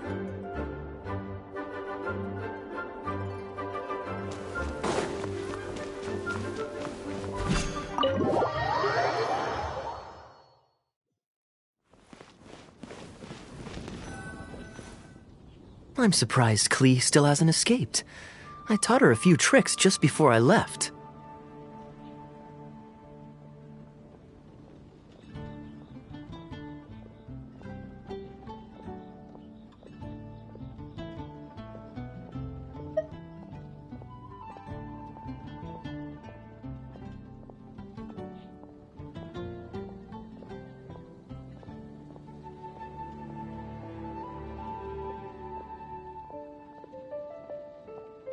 Kids will always have their moments of mischief, but to be able to grow up without a worry or care in the world is something truly precious. Well, now that all the gifts for the Knights of Favonius are with Jean, next up is... Ooh, how about we visit the Dawn Winery under the pretext of delivering souvenirs and try to score some free wine? It's been a long time since I last saw everyone there. Plus, it'll be the perfect time to treat you to some of their newest brews. Diluc should be there tomorrow since he has business to deal with. But then there's nothing scheduled for the day after tomorrow, so perhaps it'll be easier to get free wine then. What do you think? When should we go?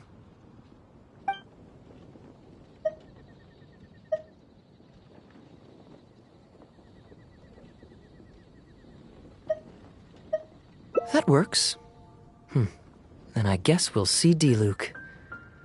Let's meet at the front entrance of the Dawn Winery tomorrow.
Osman.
You made it.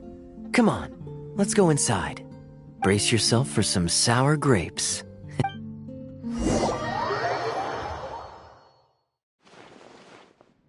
If you're not feeling well, then let me go this time. Oh, I'm fine. It's not serious. Oh, I'm sorry. I hope I'm not interrupting anything important. What are you doing here today? And I see you've brought a +1.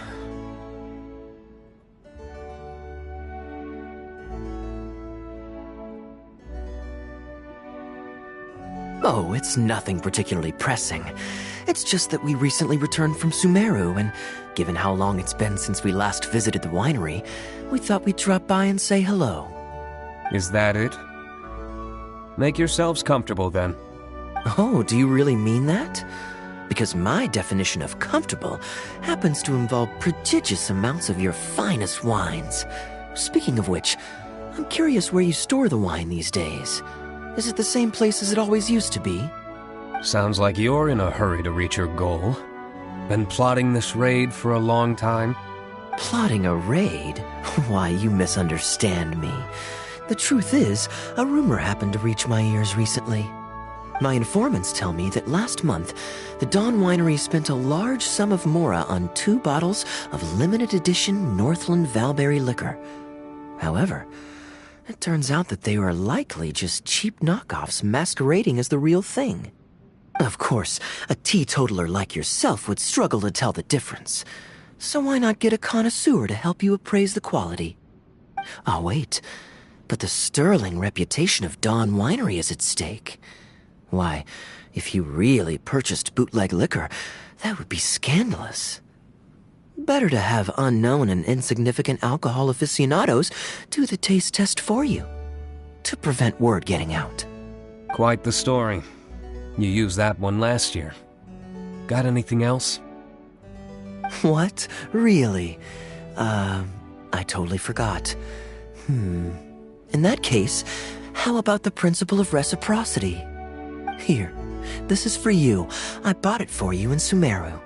And it cost a veritable mountain of mora. Thanks. Put it on the table. That's it? No comment whatsoever? You want a comment? Okay then.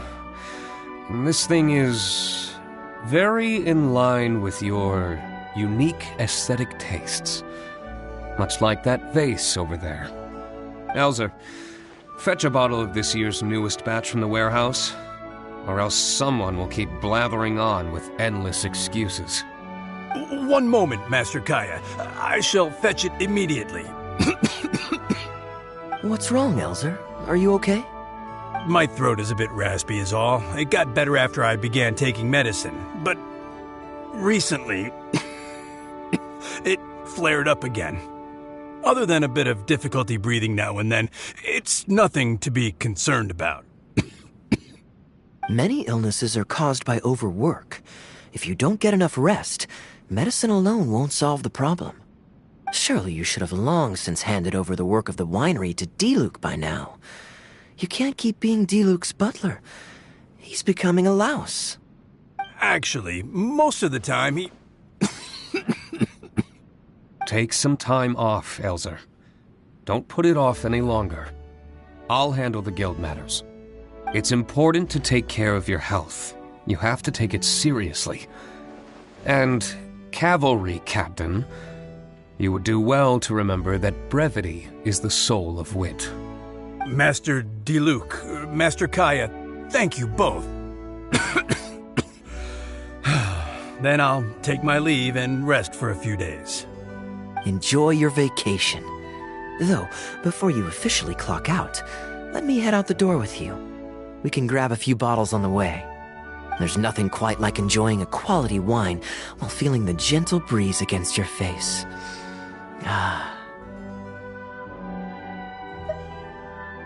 Normally I'd accompany you, but unfortunately I still have some pressing matters to take care of.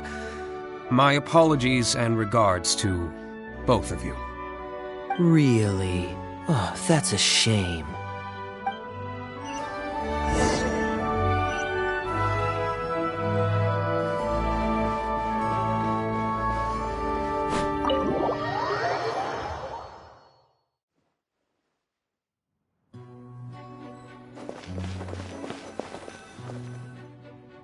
I asked Connor to select a bottle of our best.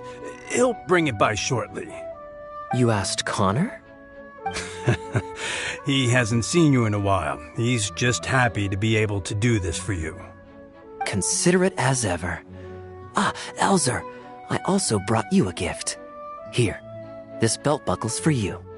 Such artistry. Thank you very much indeed. I'll put it on as soon as I get home. Glad you like it. Go on, enjoy your time off. And don't forget to see a doctor. Very well, Master Kaya. I'll be taking my leave now. Elzer is a good guy, and he's very responsible. But with 1,000 different things to worry about each day, that same sense of responsibility wears him down. Master Kaya, your wine and an apple cider for your friend. All freshly fermented this year. Please, have a taste. Traveler, this one's for you.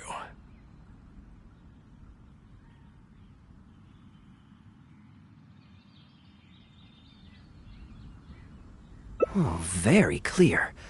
And a full-bodied aroma. That's rather nice. Isn't it? This one's a little on the sweeter side, but I can go grab a dry one if you'd prefer. No need. Sweet is just fine. Let's drink one together. Don't mind if I do. I haven't caught up with you like this in a long time. We used to always pour the first glass for you when cracking open a new barrel. With you gone these past few years, I've had to drink it for you. Well, since it wasn't me harvesting the grapes, de-stemming, or crushing them, it's much more fitting that you should take the first taste.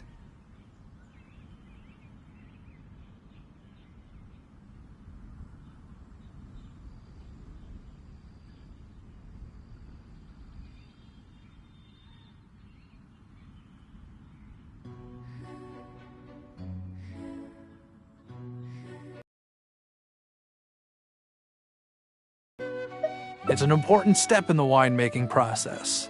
After harvesting the grapes, the stems have to be removed prior to fermentation, or they'll affect the quality. If you'd like, Traveler, you can help us harvest some grapes. Winemaking can be quite a lot of fun. It isn't nearly as exciting as he makes it sound. Your back will be in so much pain after picking grapes that you won't be able to stand up straight.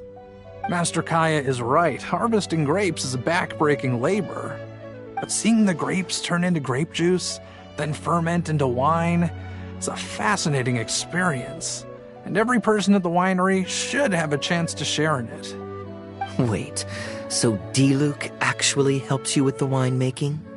Oh, goodness no. Master D-Luke is far too busy, not just during the day, but even at night. Oh?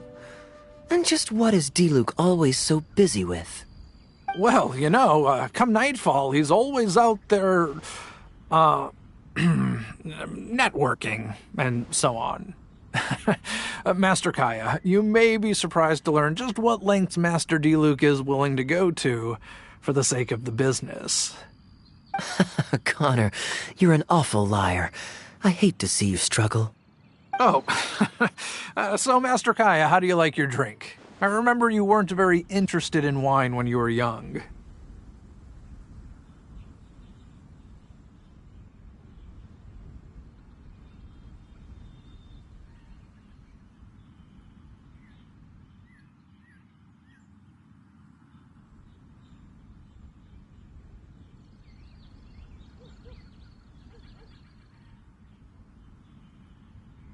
That was because the adults said children weren't allowed even a drop.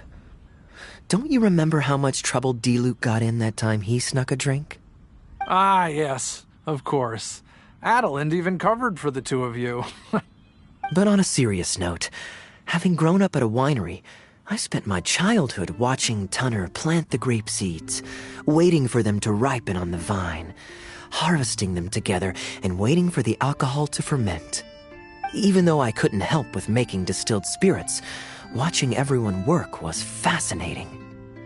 How could anyone not love to drink with a childhood like that? So, let us raise a glass to wine itself, and in thanks to the gracious hospitality the winery has shown us today. Hear, hear, to Dawn Winery. Speaking of wine, Connor, I have a gift for you. It's a decanter set from Sumeru. I get a present too? Thank you, Master Kaya. Time really does fly. I still remember the days when everyone was giving you gifts at your birthday parties when you were young. Now I have wrinkles and Tunner's bent double, while Master Kaya is the cavalry captain of the Knights of Favonius. How is Tunner holding up? He's still tough, but getting on in years, so some things just aren't as easy as they were. But he's used to doing things his way and doesn't trust new employees to do it for him. A lot of the temporary workers I hired quit because they couldn't handle how picky he was.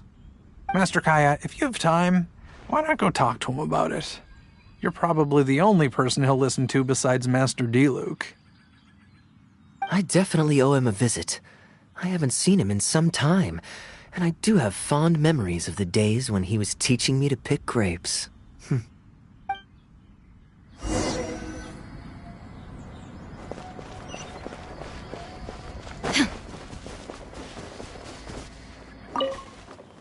Busy day today, Tunner? Oh, Master Kaya, you're back. No, I'm not at all busy. I just spend my hours watching the grapes growing on the vine. They're growing wonderfully this year. A few rows are almost ripe. We've already begun harvesting them these past few days, so that'll keep me occupied. Sit. After we're done picking, I'll bring a few bunches over for you to try. No need. We were just drinking with Connor, and our stomachs are so full of wine that we couldn't eat a bite. What about your friend? Doesn't he want to try?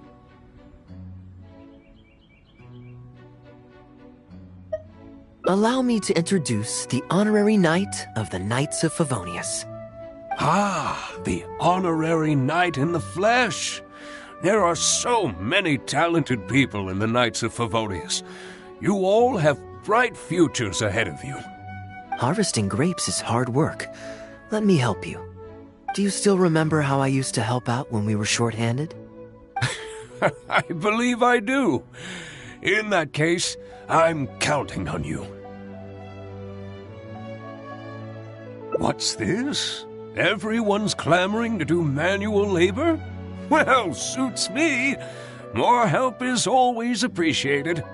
Come with me, young lad. I'll tell you which grapes are ripe enough, and you can pick them.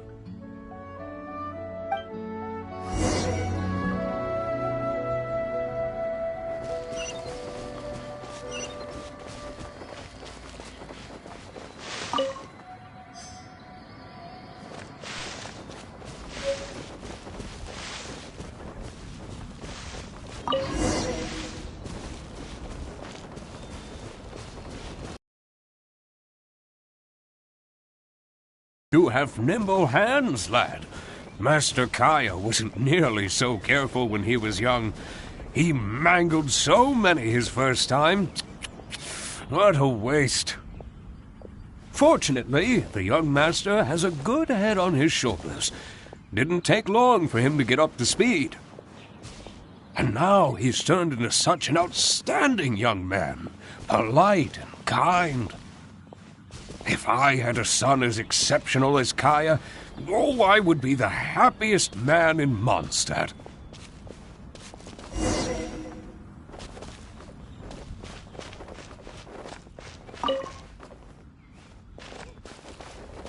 There's a few more rows of grapes up ahead.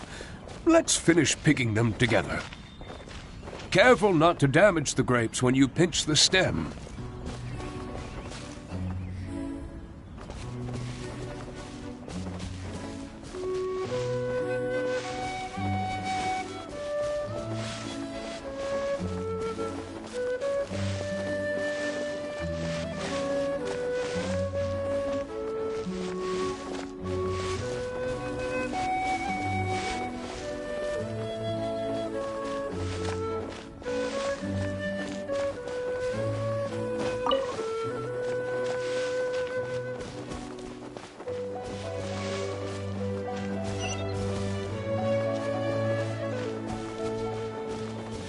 These grapes look excellent. You're a fast learner.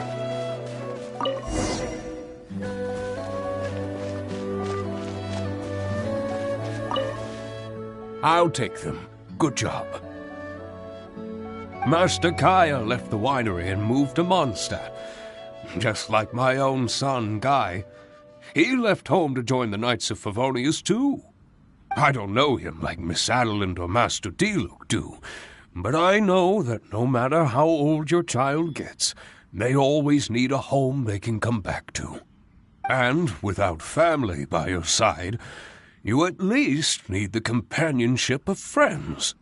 I've been working here for decades and watched him grow up with my own two eyes. Sometimes I get the sense that there is something bothering him, something deep-rooted. But he guards his secrets closely. Or perhaps he just doesn't want to involve us. After all, I doubt that we could help him. I can see that you have a good relationship with Master Kaya. Please look after him. He's very dear to us. Hearing that puts my mind at ease. You're a good child. Thank you. Wonderful! Wonderful! Knowing that he has a friend like you, we here at the winery can be happy for him. You're looking very happy, Tunner. Was the traveler telling you some jokes? No jokes. I've received a letter from my son, Guy. He's really going places. I'm so delighted. Master Kaya, honorary knight. My eyesight is fading in my old age. Could you read it out for me? Of course. Thank you both.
I'm surprised Klee still hasn't escaped. I taught her a few tricks just before I left. Kids will always have their moments of mischief.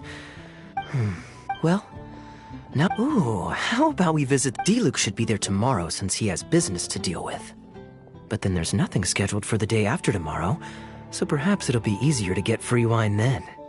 What do you think? When should we go? Great. Then it's settled. Let's meet the day after tomorrow at the front entrance of the Dawn Winery.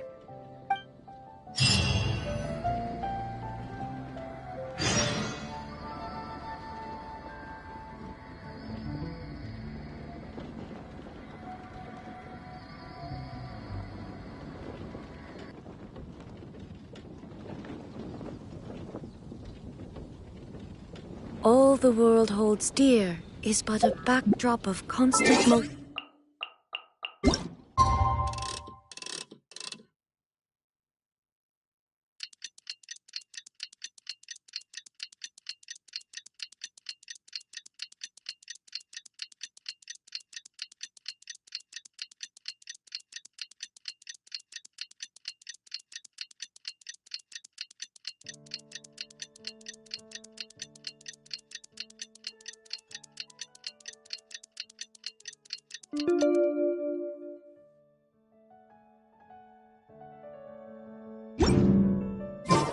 I stand before it, alone and unchanging.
You're more punctual than I expected. Let's head inside.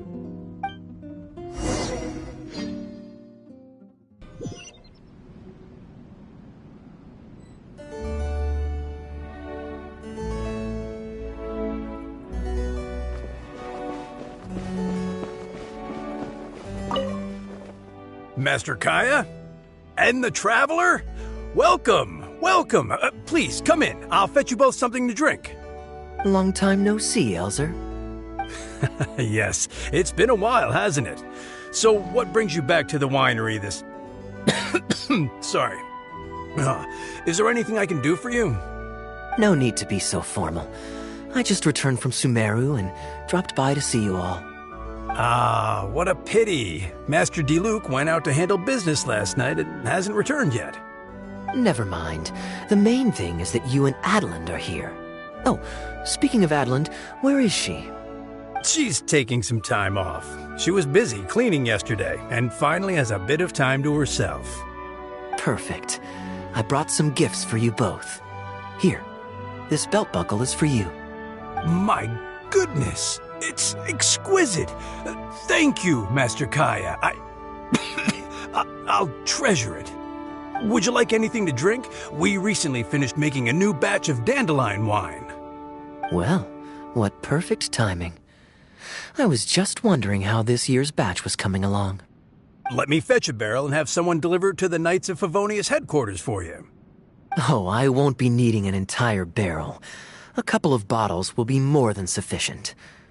Else Diluc might say I came here to beg. Oh, Master Diluc might grumble, but he doesn't mean it. Anyway, let me fix you both a drink. Much obliged. Then I'll have a glass of dandelion wine and a glass of cider lake for him, if you please.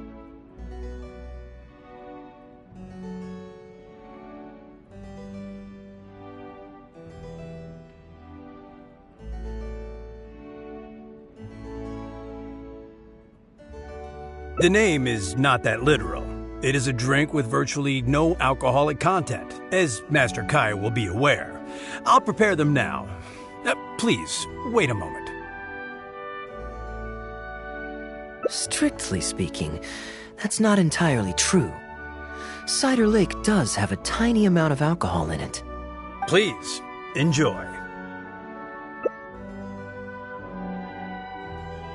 Pleased you liked it. Looks like my bartending skills haven't faded with age. How have you been recently? Is the winery's business doing well? To tell you the truth, we've had our work cut out for us recently trying to fulfill some major orders.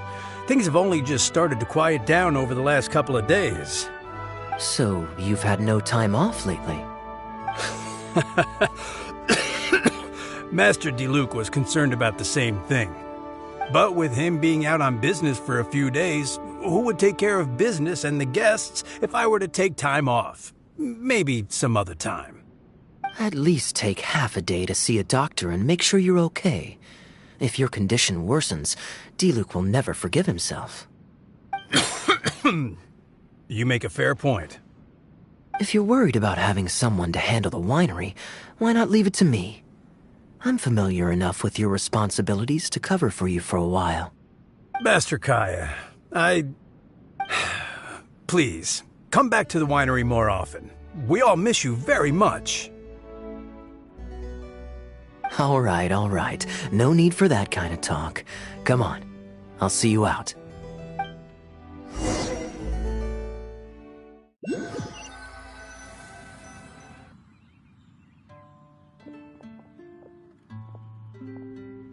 While I'm resting, I shall leave Dawn Winery in your hands. Don't worry. I'm not going anywhere. Rest easy. And go see the doctor. Such great weather today. A calm breeze and delicious wine. This is quite the treat. Though, it's a pity this batch seems a bit bland. How about I go to the wine locker and fetch one from the reserve collection? I remember it's on the second floor. Of course it's fine. I promised Elzer I'd help. I said nothing about leaving the wine alone. Sorry, I'm a little late to the welcome party, but I believe I just heard the words wine locker and reserve collection. Planning on pilfering a bottle of reserve, Master Kaya? The reserve collection is reserved for a reason, you know. You should at least run it past Master Diluc first. Oh, Adeland, surely you misheard. We were simply taking a walk around the house. I see. Anyway, what brings you and the traveler to the winery today? We just returned from Sumeru. It's been a while, so I thought we might drop by and say hello.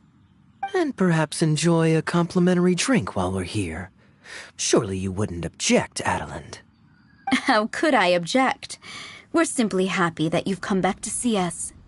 Oh, Adeland, I also brought some gifts for you all. This bottle of essential oil is for you. If you rub it on your hands when it gets cold, your skin won't crack. Oh my! I can't believe you remembered something like that. Of course I remember. You always took such good care of me when I fell sick as a child. In comparison, this is nothing. You're all grown up now, and you don't get sick nearly as easily. You don't need me to look after you anymore. True, I don't get sick as much. But speaking of being looked after, when I was in Sumeru, I did find myself and my stomach missing your cooking so terribly. Oh, are you hungry? Would you like to eat something? You too, traveler. Please tell me if there's anything you'd like to eat. Well, now that you mention it, I do actually feel a bit peckish. Steak? Oh, yes. A nice steak would really hit the spot. Fragrant cedarwood grilled, medium, stewed vegetables on the side. Yes, just like you always used to make. Thank you kindly, Adeland. My pleasure. Traveler, I'm sorry I'm not familiar with your preferences. Would you like to come with me and select a few dishes?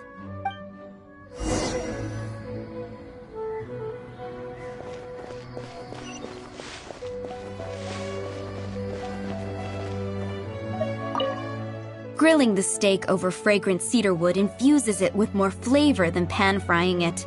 It's a favorite of Master Kaya's. Since using an open flame to grill indoors is somewhat inconvenient, we usually set up a grill outdoors.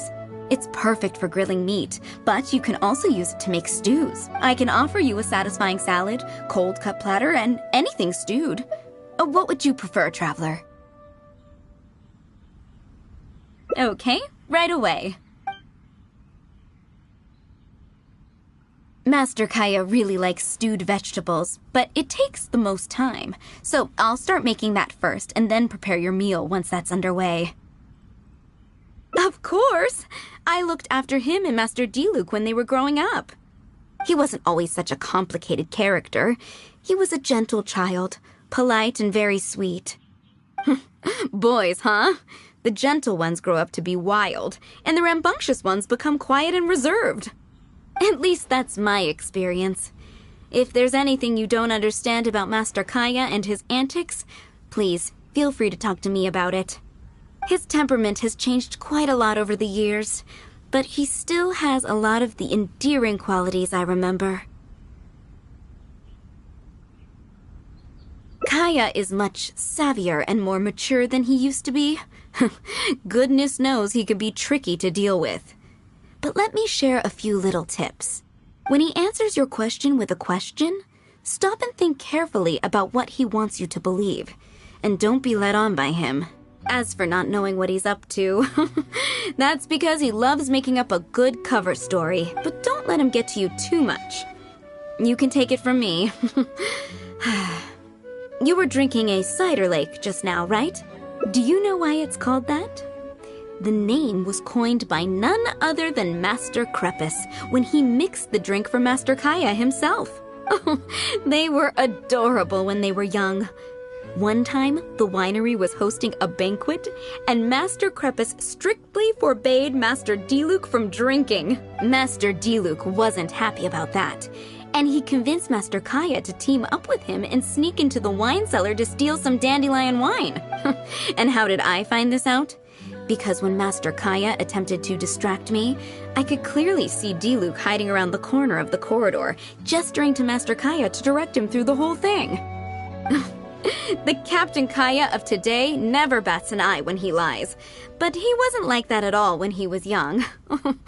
Oh, goodness, how did I get into this? Anyway, they were discovered by Master Crepus in the end, and he was furious. He punished Master Kaya by making him write lines, and Master Diluc was forced to clean the wine barrels in the cellar. Oh, the wine cellar had over a dozen large wine barrels to scrub, and Master Diluc was just a child. There was no way he could finish it all by himself. Master Crepus really meant to teach him a lesson. I'd originally planned to secretly finish off the work for him, but when I peeked inside the cellar, I found that Master Kaya was already there. He and I finished scrubbing the remaining barrels when Master Crepus saw that the bruises on Master Kaya's hands were even darker than those on Master Diluc's hands.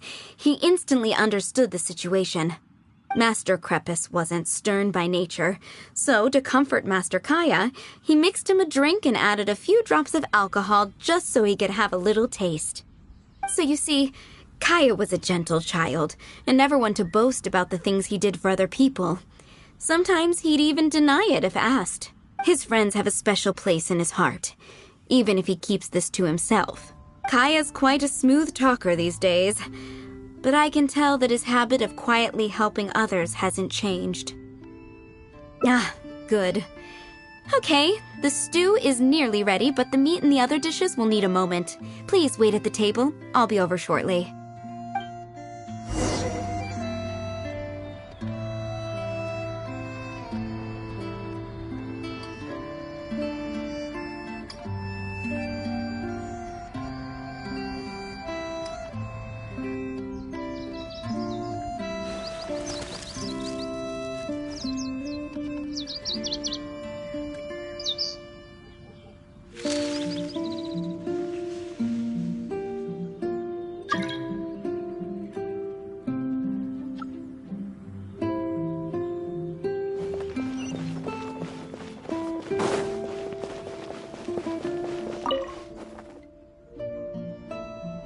Drinking fine wine, eating Adeline's steak. Ah, now this is what I call a vacation.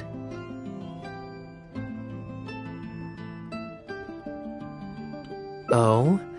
What has Adeline been telling you? So she told the good stories. Well, shucks. Now I'm embarrassed. Food's ready. I hope you're hungry. I made a little extra, given how long it's been since you were last here. Oh, we never imagined there would be such a magnificent feast. You've really outdone yourself. If you keep chatting away, the food will get cold. I'll wait here. Please call me if you need anything. I'm afraid that just won't do, Adeline. I'm serious. We get together so rarely. Can't you bend the house rules just this once? After all, I don't live here anymore, so I'm just a regular guest. You aren't going to refuse your honored guest this small request, are you? Since it's you, Master Kaya, I see no choice but to honor your request. I know that us sharing a meal is a sign of our close relationship, but this is technically against the rules for a maid, so please forgive me for rebuffing you at first. I didn't mean to sound rude. Traveler, given how petty Master Kaya can be, it must be hard for him to make friends. Does he have any friends in the Knights of Favonius? See? I do have a way with people. And now I have him here to back me up. Hello, everyone. Pardon me, but is this Dawn Winery? I'm Guangzhe, a guard with the Secure Transport Agency under the Leo Communications Office. Here's my card. No wonder Elzer felt so strongly about staying. He certainly wasn't kidding about how busy it is. Mr. Guangzhe, a pleasure to make your acquaintance. The pleasure is all mine. The Secure Transport Agency has worked with your fine establishment in the past, though we have only corresponded through letters. I always found it a great pity that I, the overseer of our cooperation, have never had the occasion to visit in person. Why don't we go inside to discuss the details? No doubt the conversation will flow better with some of our wines to taste. Adeline, we'll continue our discussion later. Could you fetch some apple cider for the three of us? Certainly, Master Kaya. Please wait a moment.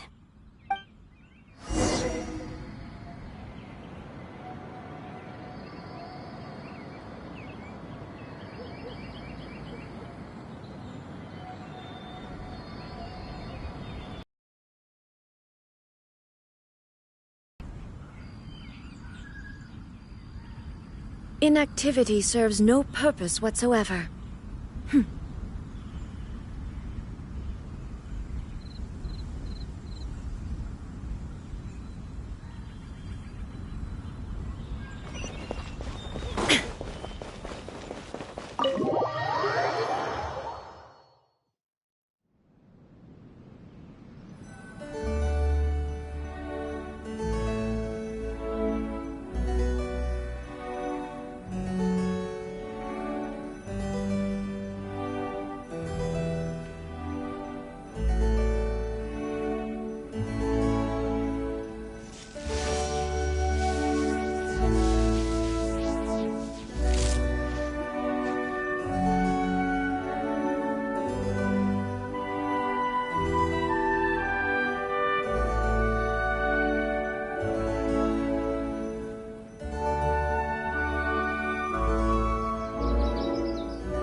And how might I address you, sir, as well as your... Just Kaya is fine. I'm standing in today for Elzer, who usually manages the winery's business. And this is my good friend. A pleasure to meet you as well. I'm not just here today to pay a visit. I actually have an invitation for Master Diluc to cut the ribbon at a ceremony to celebrate our agency's business. Our collaboration with Dawn Winery last year was quite successful, and I was curious about your product shipment plans for the next quarter. If it's no trouble, please, also mention to Master Diluc that our agency has expanded this year, so if the winery has any additional needs, please consider us. Master Kaya, the apple cider you requested. Master? Wait. Pardon my foolishness, but might I inquire as to your relation to Dawn Winery? I'm Master Crepus's adopted son, and Master Diluc's brother. However, as a serving captain with the Knights of Favonius, I am rarely at the winery. My mistake. I apologize for not realizing earlier. I do hope I have not done you a discourtesy. You may have misunderstood, Mr. Guangzhi. Though I am Master Diluc's brother, I don't actually live at Dawn Winery. I'm also a guest here today. I'm merely here receiving guests due to Elzer being temporarily indisposed. But please, don't worry. I will be sure to extend your invitation to Master Diluc. Thank you for your graciousness. I knew the Dawn Winery's wines were delicious, but I am only now discovering how wonderful the apple cider is. It has a clear and inviting fragrance. In addition to the apple cider, the winery has an extensive collection of reserve wines and liquors. I see you are also a connoisseur of fine wines, so it would be a shame not to sample some. Adeland, please fetch a bottle from the reserve collection in the second-floor wine locker. As you wish, Master. Thank you again for your most gracious hospitality. Today's trip was very fruitful. Now, allow your humble servant to take his leave. Please, it was a pleasure. Here's hoping we'll have a chance to share some more fine wines together in the future. The guest has left, Master Kaya.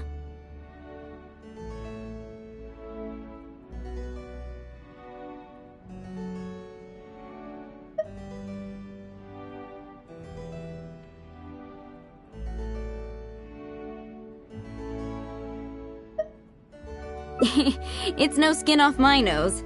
Master Diluc may have a few choice words when he learns of the situation, but that's all.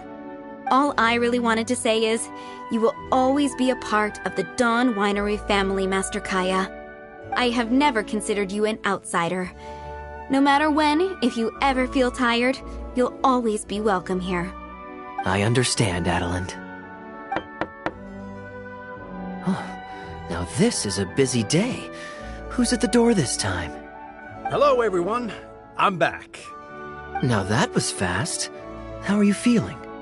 The doctor said there was nothing to worry about. I just need some rest. But on the way back, I met someone who was looking for Master Kaya. Kaya! Shh! Klee's here to rescue you! Come on! Let's escape!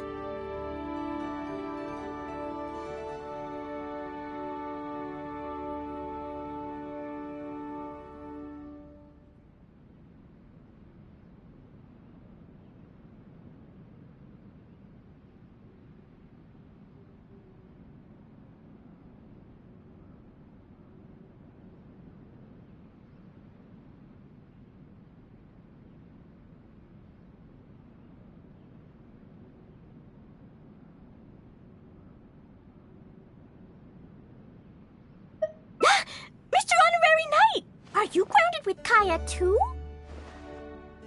Grounded? Yes, Albedo was saying something about that. Sumeru was fun, but it can't compare with Mondstadt. So here we are. You two must have done something to make Jean mad, but that's okay. Kaya has rescued Klee loads of times before, so when Albedo told me you came back, I went and said sorry to Jean. Kaya, you're free now! We can go play together again! Oh, if my memory serves me correctly, this child is... This is a fully qualified Knight of Favonius, Klee. Hello, miss. I'm Klee.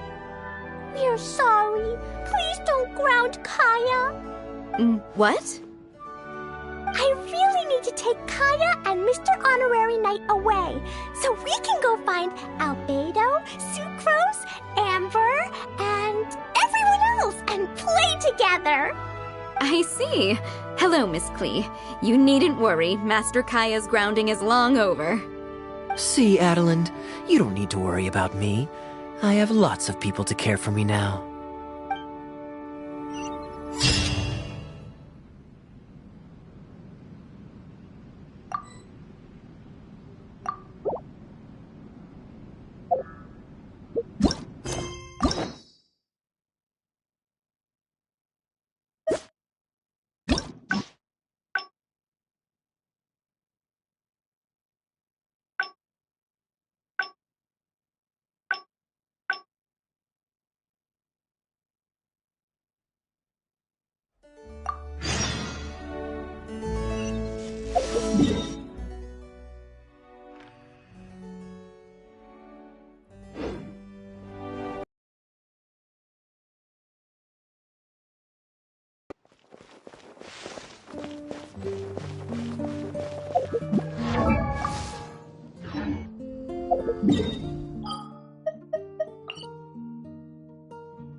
You're always so busy.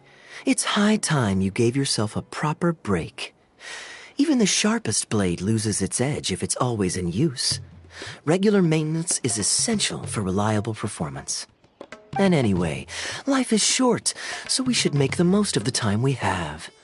Right now is the perfect time to relax and enjoy ourselves. And who knows how many other chances we'll get. So come on, what do you say?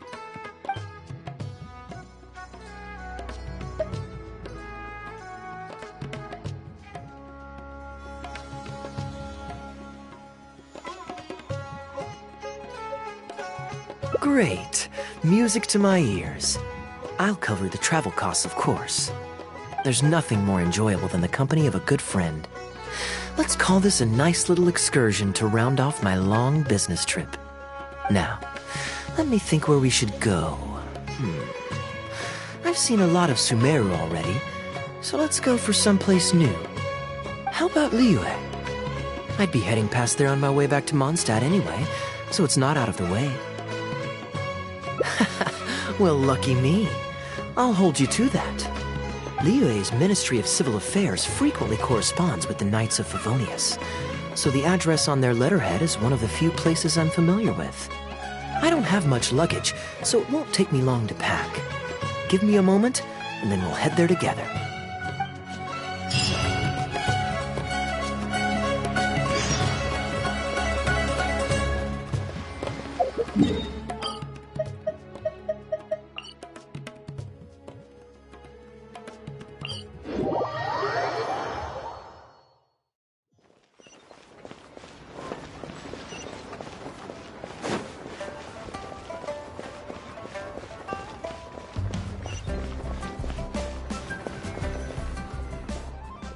I've heard that there's lots to see and do in Liyue, but I'm sure you're more familiar with the place than I am, so I'll leave the itinerary to you.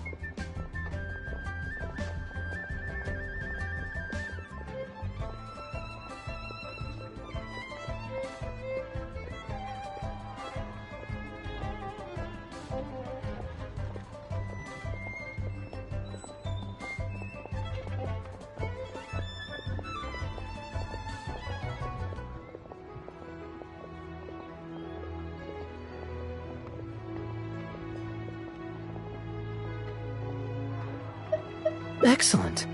Well, hopefully I'll get to know some of these friends for myself. It's such a satisfying feeling to just drop everything, go on a long trip, and see something new. Who knows who we might cross paths with? We might even end up going on an impromptu adventure. Just like how I met you in Port Ormos, and now we're here. Come on, let's see what's up ahead.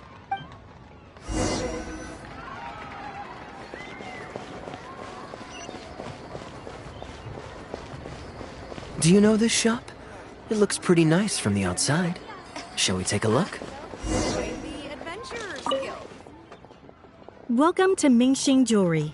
We are a long-established trader of precious stones. Is there anything in particular you're looking for? Let me see. Some nice jewelry you've got here. Maybe I can grab something with a local flavor as a souvenir. What do you think, traveler? See anything that suits my style? I trust your judgment.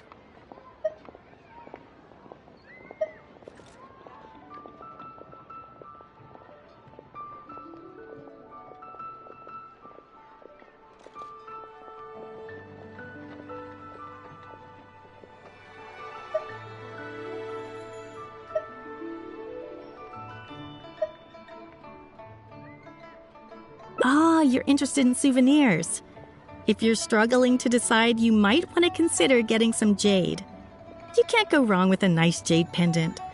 They're an elegant addition to your look, whatever your age or gender. If you're looking for a specific design, we can make it to your specifications. It does take some time to fulfill an order, however.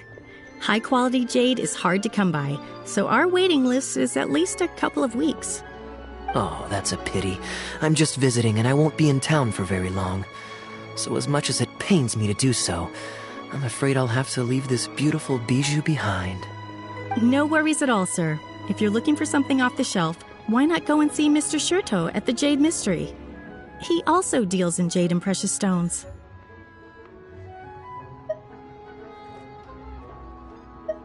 Exactly. But on that note, let me give you a word of advice.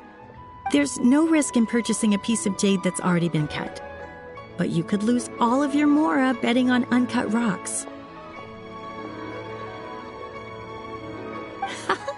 I won't say any more, as I don't want my fellow vendors to think I'm bad-mouthing them. But I think you catch my drift. It's only human nature to spend a little when you're on a trip, but don't be too hasty to part with your cash. The Ministry of Civil Affairs takes everyone's economic well-being very seriously, and they often send out the Millilith to spread public awareness of well-known scams. As guests here, I'd encourage you to watch out for anyone trying to rip you off. I think that's sound advice wherever you go into that. We appreciate it, boss.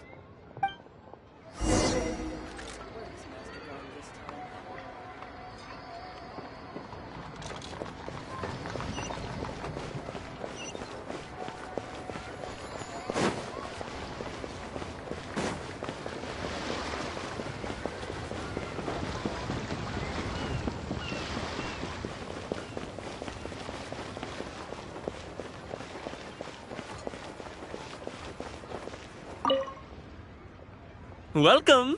Looking for uncut stones or pre-cut jade? We've got plenty of both for your viewing pleasure. Uncut stones. Ah, yes, we were just briefed on that. Let's take a look at the pre-cut jade.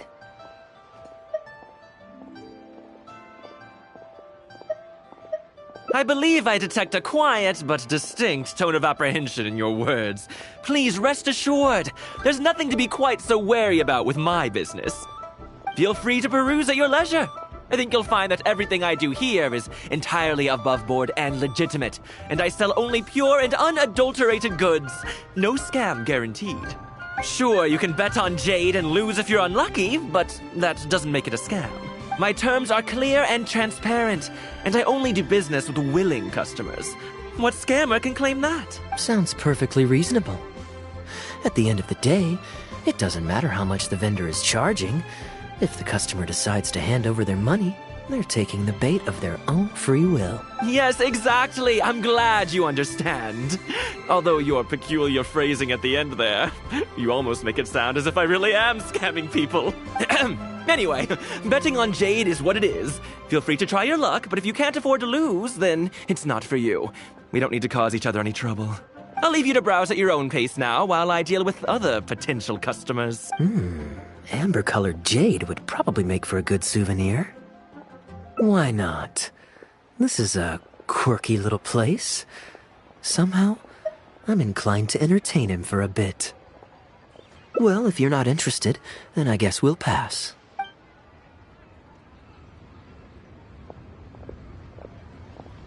Ahoy there, Captain! Fancy seeing you back in town. Struck any gold lately? What, a poor sailor like me? You must be joking. I barely managed to make ends meet. What about you, Chateau? Still scamming people with your pile of rocks? Hey! Keep your voice down. Can't you see I've got customers? But more to the point, when have you ever seen a customer get scammed in my store? I mean, you want the full list? Or... Hold up. Is that... Captain Kaya! What, brings you to Liyue? Oh, just taking a short trip with my friend. It's been a while.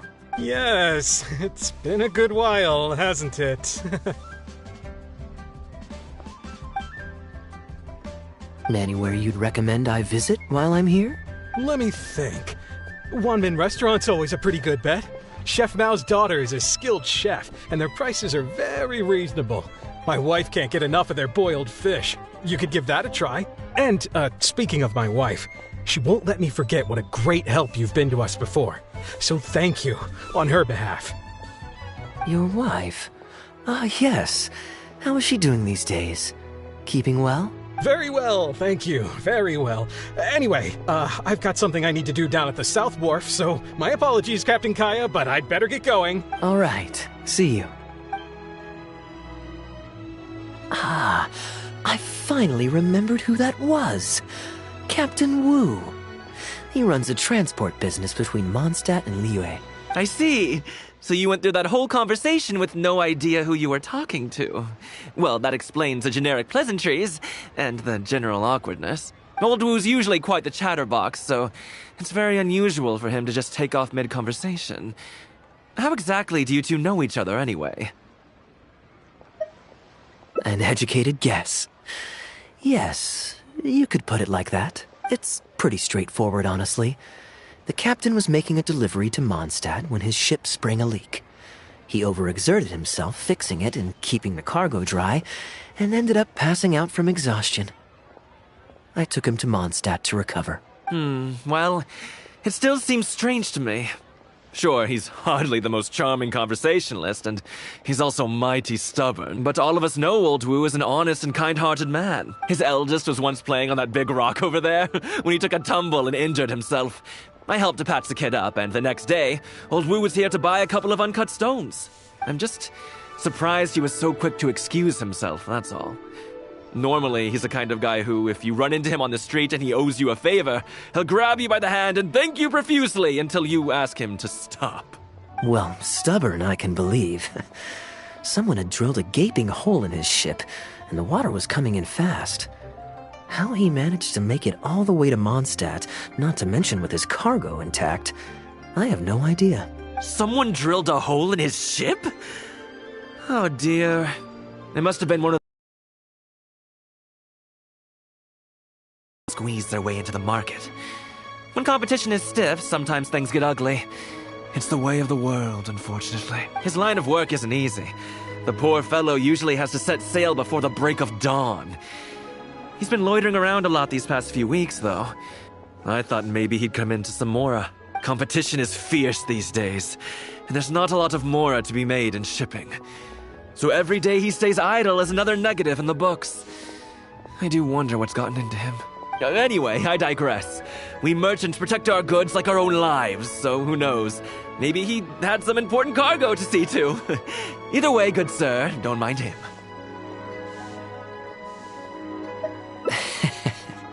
I am an upstanding member of the Knights of Favonius, after all. Just look me in the eyes. Don't you find me trustworthy? Since you asked about recommendations earlier, you're here from Mondstadt, yes? Might I suggest the tea house is somewhere to rest your legs? If memory serves, they're just about to retell the tale of Bravebeard the Valiant from the top.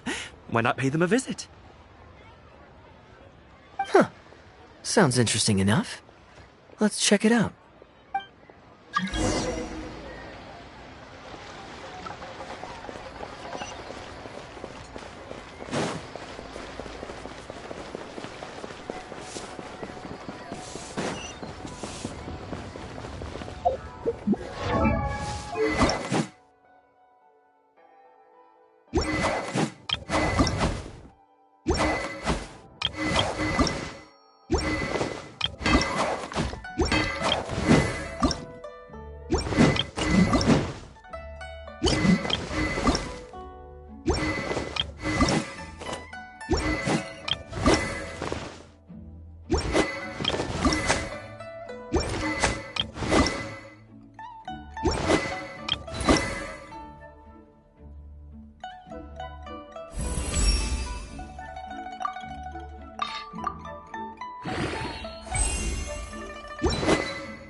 Huh. So this is the Huyu tea house. We meet again, Captain Kaya. What a coincidence. Twice in one day. Oh, that didn't take me long, and I ran the whole way. Wu, weren't you just at Wanwen Bookhouse buying a book for your daughter? What's this talk about the wharf? Shh, just leave it be, Aunt Jong. There's no need to embarrass him right in front of everyone else. I take it that you two aren't from around these parts. I'm a caravan guard by trade, and meeting people from all over the world is one of the main perks of the job for me. Why don't you join my table so we can get to know each other? Oh, seems like the tea house is the place to be in Liyue. Feels like I'm back in the angel share. Did you manage to get something for your daughter just now, Captain Wu? Yes, thank you. If it weren't for you, Captain Kaya, she might not have even made it into this world. I'm so lost, Wu. What's the story here? Your wife's originally from Mondstadt, isn't she? Did you run into Captain Kaya when you were there on business, or when you were visiting the in-laws? The latter.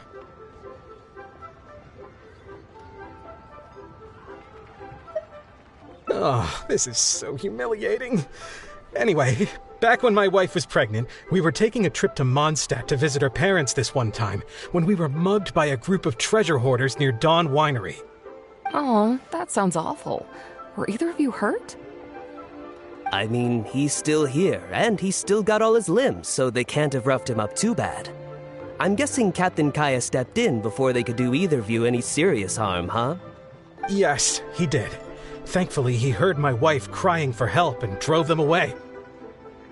My wife was injured and quite shaken up by the ordeal, so he took her to the winery and asked them to look after her. So what happened to you? Where did you disappear to? I was in the water.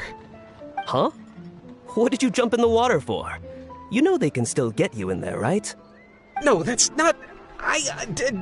They threw me into the water and, stripped me of all my clothes. They did what? Did they have a weird fetish or something? Stripping a sailor naked and throwing him into the water. It's not like you were going to drown. So, then what? I take it you swam to shore? The treasure hoarders always move in groups, and fighting back when you're outnumbered isn't usually an option. It's no surprise that they quickly overpowered Captain Wu. I'm just glad that everyone made it out all right at the end. Captain Kaya, please, there's no need for you to try to save face for me like this. I already owe you so much. You don't have to do anything more. Yet, despite that, I somehow only ended up humiliating myself further. Oh, there's no point in me trying to save face now. They tossed me into the water to humiliate me, and to use it as leverage to get my wife to pay up. But they didn't know that I could swim. What I'd intended was to pretend to drown, then sneak back onto shore while they weren't looking, and find a way to rescue my wife. That was before Captain Kaya appeared out of nowhere and saved the day. So then I figured I'd get out of the water, get dressed, and catch up with you. But God knows what they did with my clothes. I couldn't find them anywhere. By the time I gave up looking for them, you were most of the way to the winery, so I had to run after you with nary a thing on myself. Outrageous! So, what happened next? I made it to the winery, but the maids noticed me first, and they called the Lord of the Manor out to give me the beating the treasure hoarders never got around to. After my wife recovered consciousness, she had to have a long talk with the young lord to explain everything. He then escorted us both safely to Stonegate. Oh, Wu, I'm sorry. Ugh, good luck living that one down. Trust me, I know. My wife never lets me forget. I'm sorry, Captain. I wasn't intending to share that story. It's fine. It's my own fault for thinking I could sweep it under the carpet and forget about it. I don't know if I can ever repay you for all you've done. That's why I get so embarrassed every time I run into you. Still, it won't stop me from trying. You and your friend are here to catch the storyteller, right? The tea's on me. It's the least I can do. In fact, they do serve some food here, too, but it's not the best. Okay, let me run and get some fruit to share. I'll be right back.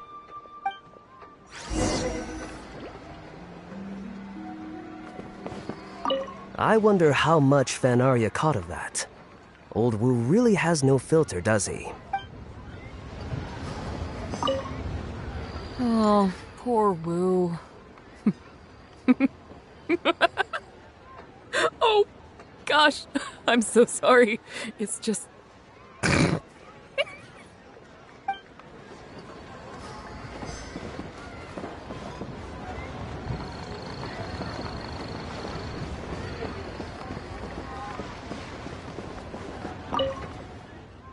He really didn't have to share all the details of that story.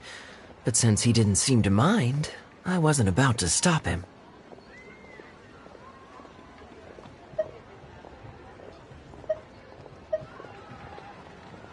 I did actually forget at first, but once he brought up his daughter, the memory of his naked escapades came flooding back.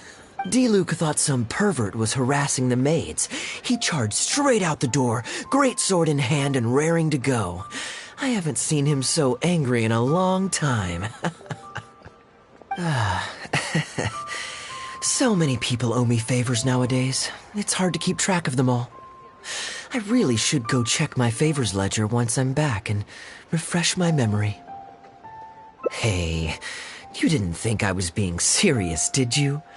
Do I really strike you as the kind of person to keep track of favors in a notebook? I just helped the guy out on a couple of occasions because I happened to be in the right place at the right time.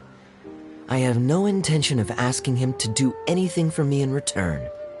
At least, not so far. I'm back with fruit. Please help yourselves, everyone. My treat. Thank you. Oh, don't mention it. It's just a few fruits, nothing extravagant.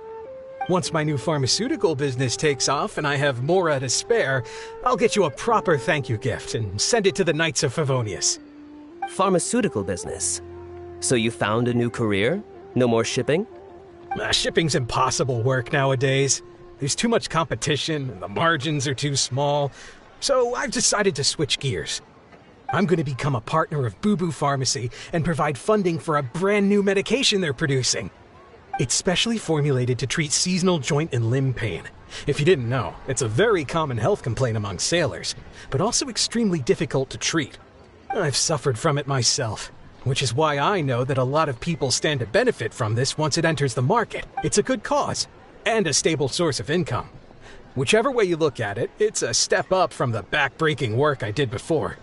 I've already had some talks and invested 1 million mora for the first round of funding. That's impressive, Wu. I wouldn't have thought you had the connections for something like that.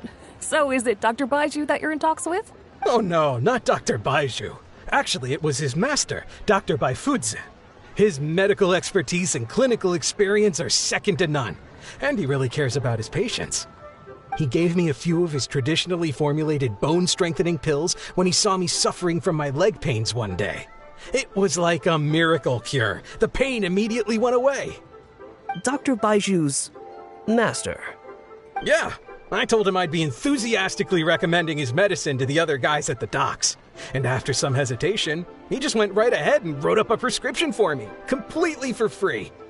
He said that he shouldn't really be handing out free prescriptions since, and I quote, "It goes against generations of tradition handed down by our forebears." But he just felt like it was the right thing to do. What a great guy. But I got chatting with Dr. Baiju recently when the Secure Transport Agency did a delivery for Boo Boo Pharmacy. He told me that his master has already passed away. Huh? Why would he say something like that? I mean, the guy's old, but he's still in great health. Captain Wu, where did you meet this old master? Just out on the street? I know that sounds dubious, but this is an educated and respectable gentleman.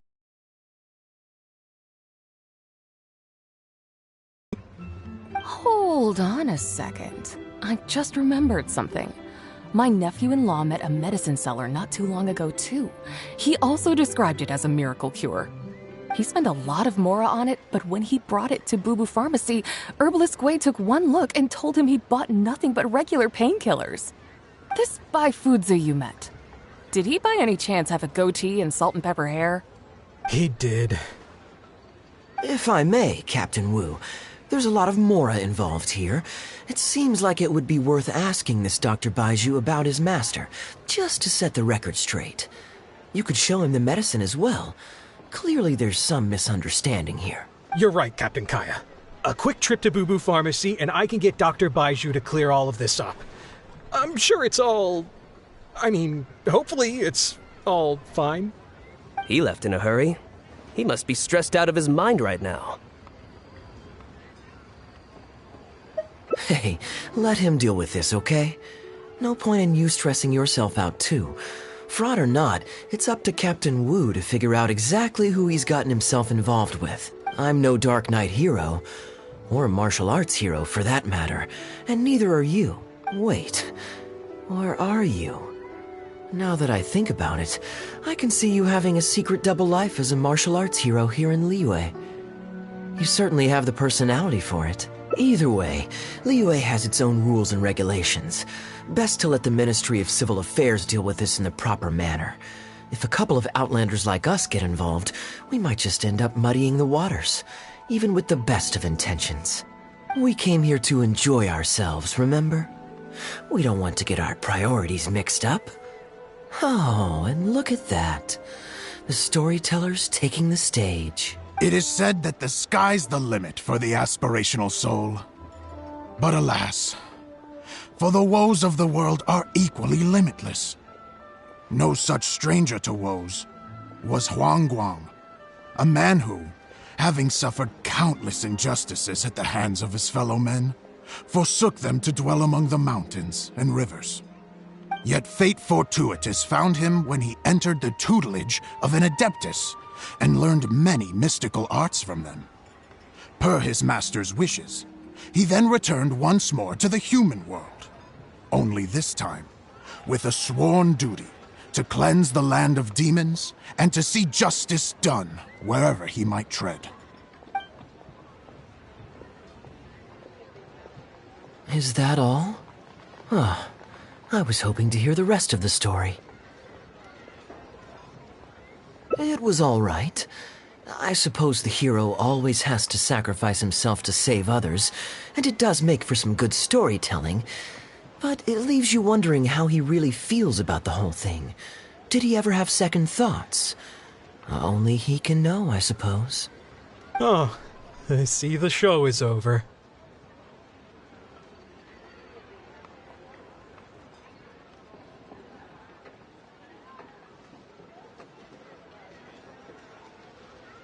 Yeah, I saw Dr. Baiju.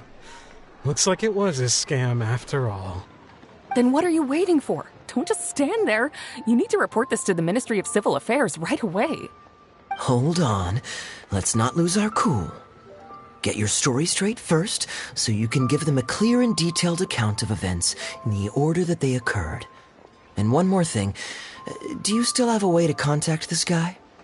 Well, I'd arranged to meet him at the Yunsheng Tea House once I've withdrawn the next sum of mora, so I suppose he'll still be waiting on that. Okay, so you've got another meeting lined up. I've got no one to blame but myself for this. I can't believe I was so gullible. I guess the world isn't made for naive simpletons like me.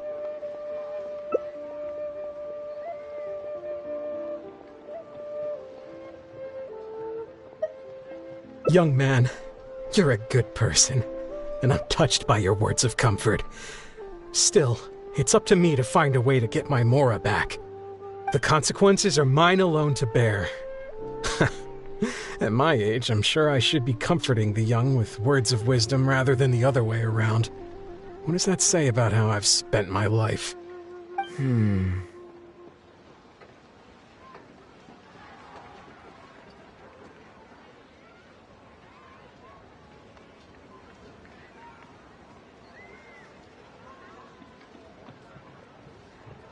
It's obvious, isn't it?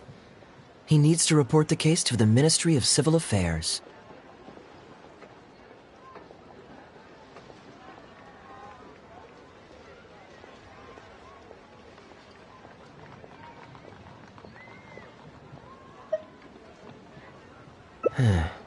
Come with me.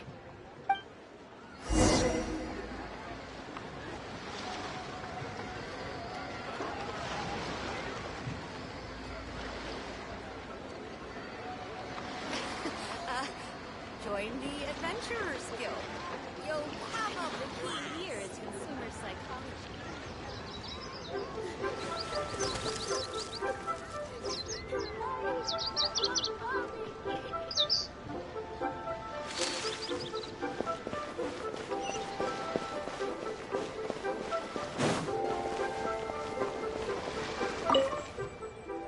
I am quite curious.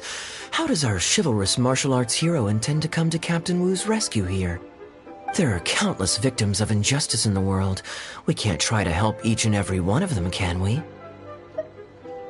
Oh, I'm surprised. I didn't know you thought of me as someone who helps other people unconditionally. I'm genuinely flattered. But we both know that I'm not that kind of person, really.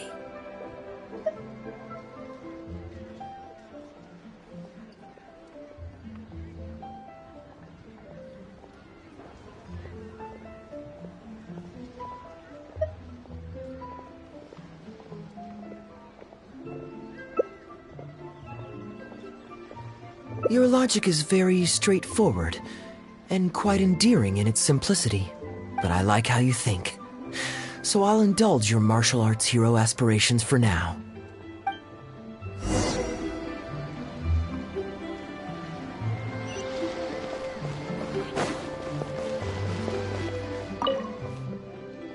Captain Wu, how would you feel about owing me one more favor? I'm sorry, Captain Kaya?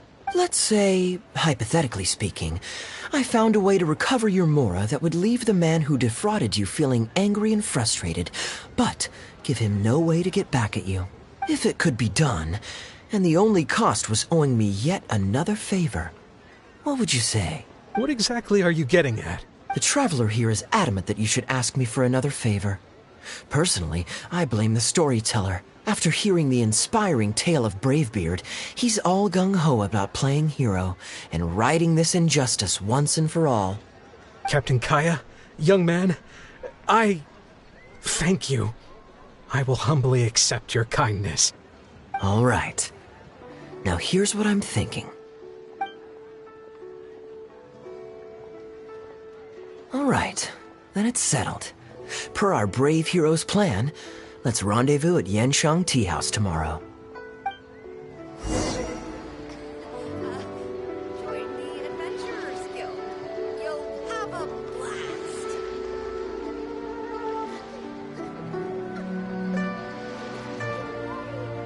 The world remains constant over the centuries, but human life is like the dew at dawn, or a bubble rising through water. Transitory.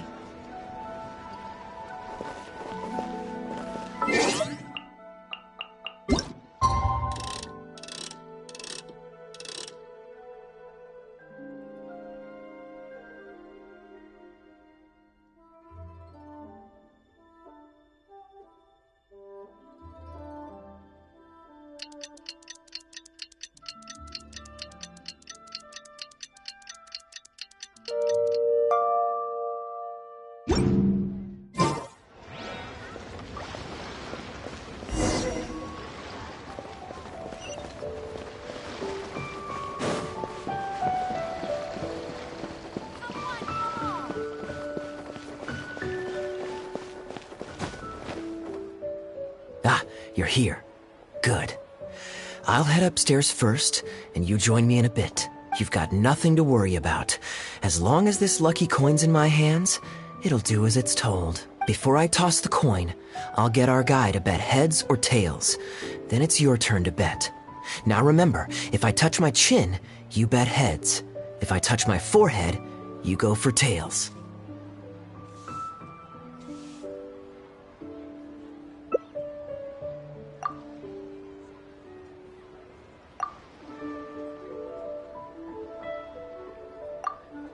Hello. Are you waiting for someone?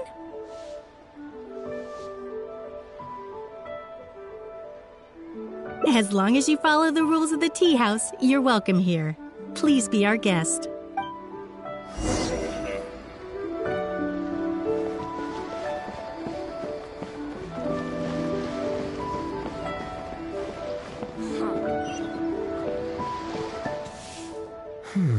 From the way you describe it, Liyue does sound like an attractive place to settle.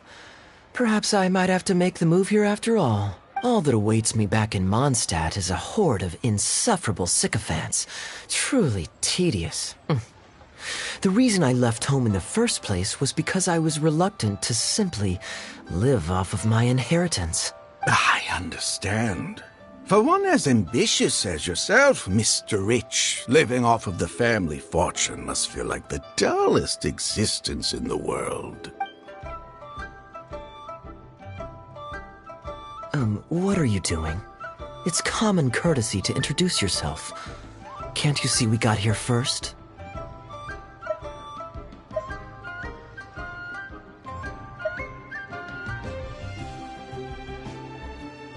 They're running out of tables, huh? Looks like this location's getting too small for them. Very well, I'll make an exception for you this one time. Let's hope the tea, at least, won't disappoint me.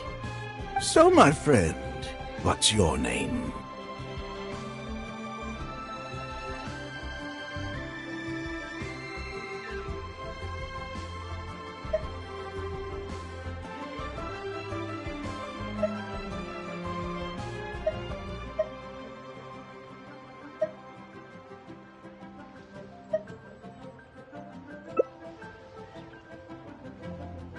Here is the tea that you ordered. Please enjoy. Ugh, this tea is... Mr. Bai, this has been a most pleasant and insightful conversation.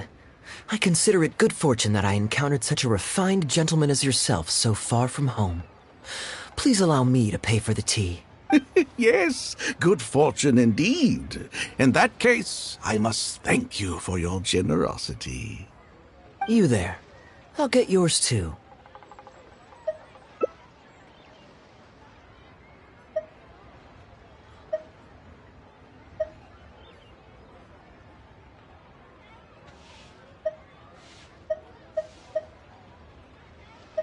Oh, you can't tell?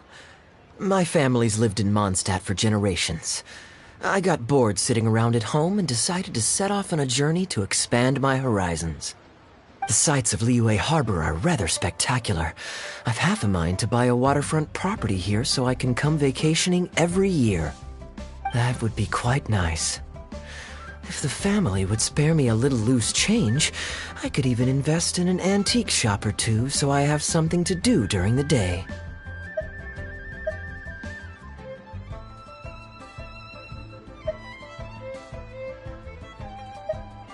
And the point of life is to enjoy yourself.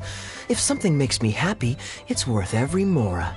Mr. Rich, just to clarify, that's quite a large sum of mora as far as the common man is concerned. It's understandable that our friend over here feels out of his league. The name's Albert. Surname Rich, but only the servants in the house address me as Mr. Rich. Now that we're so well acquainted, Mr. Bai, please just call me Albert. Albert does have a nice ring to it. It is my honor to become friends with someone of your caliber. You flatter me. What say you to acting as my guide during my time in Liyue? I'll pay you handsomely, of course. Naturally, board and lodging would be included. And I could pay you in the region of 50,000 mora per day? No need, my good friend. I shan't be so vulgar as to take your mora. We're both men of character. The pleasure of your ongoing acquaintance shall be ample reward in itself. To join a noble gentleman on his travels is a rare opportunity. Please, let me draft up an exact itinerary. I'll make sure to give you the experience of a lifetime. You there. You're welcome to join us if you want. Which clan did you say you were with? The Hoo-Ha clan or something? Goo-Ha, huh? Strange choice of name. Gotta say, I've been in Liyue for a while now. This is the first I'm hearing of them. I guess they're one of these obscure ones who keep to themselves. Yes, well, there are many martial arts clans and factions in Liyue. It's only natural that you haven't become acquainted with all of them. Ha, fair enough. Still, weird name. Bet they have some even weirder practices. Seriously though, what kind of skills do you guys train anyway? It's all for show, right? I saw some people performing a few tricks down at the wharf. Is it that kind of thing?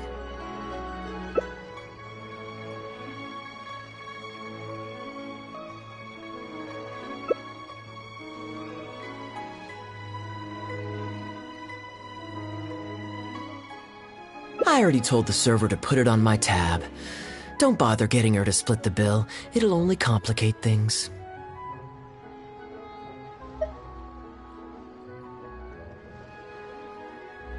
Young man, there's no need to take things so seriously. Why don't you loosen up and enjoy the free drink?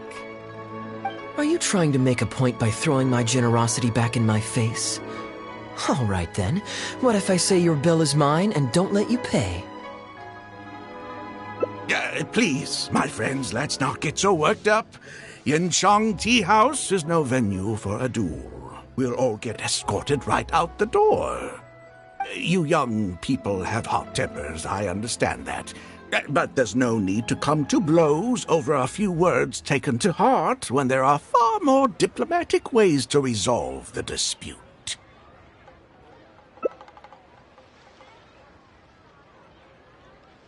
Did I hear that right? So you'll only pay for yourself if you win, but I'll get the check for the three of us if you lose. It's not that I care about the Mora. After all, I offered to pay for everyone's drinks in the first place. No, what I find truly absurd is your refusal to play fair. I demand that you also pay for three if you win.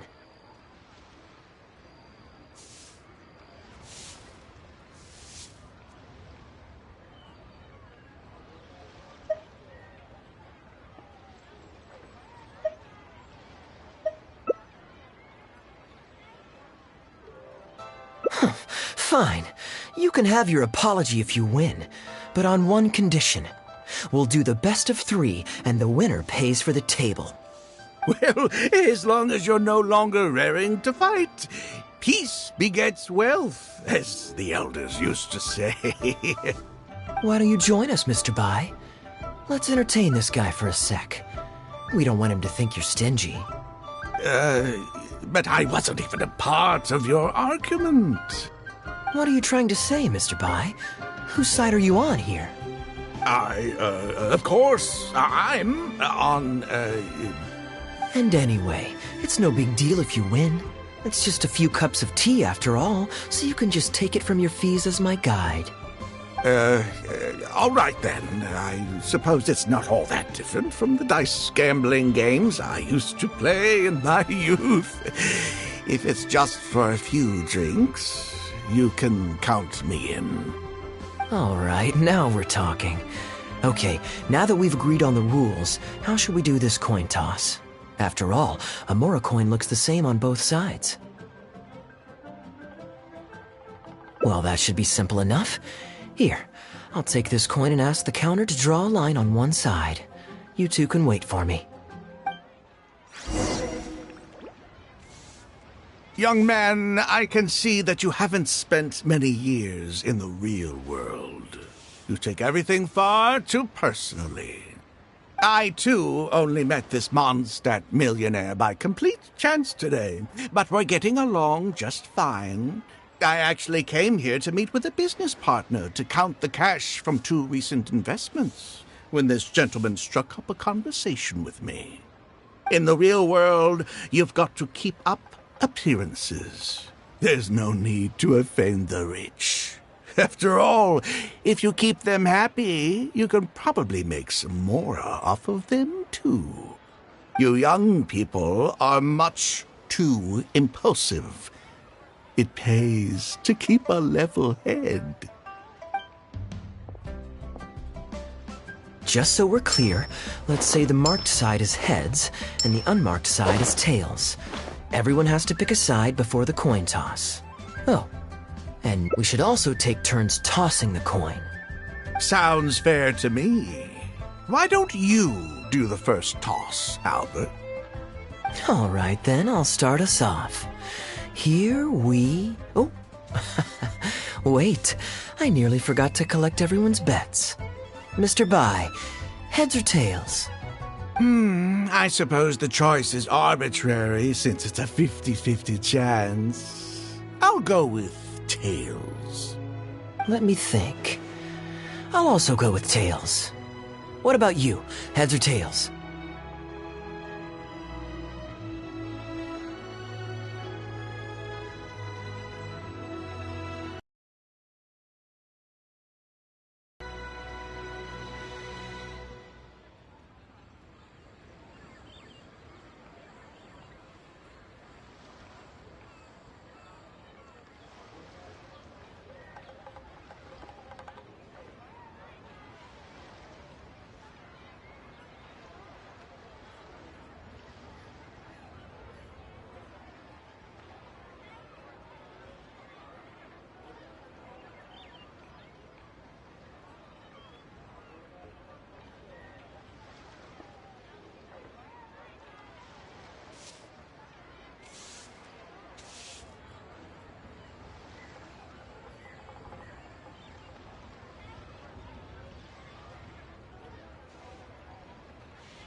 Darn, I won. Lucky me, I guess. I won as well. Guess there might be a formal apology in the cards after all.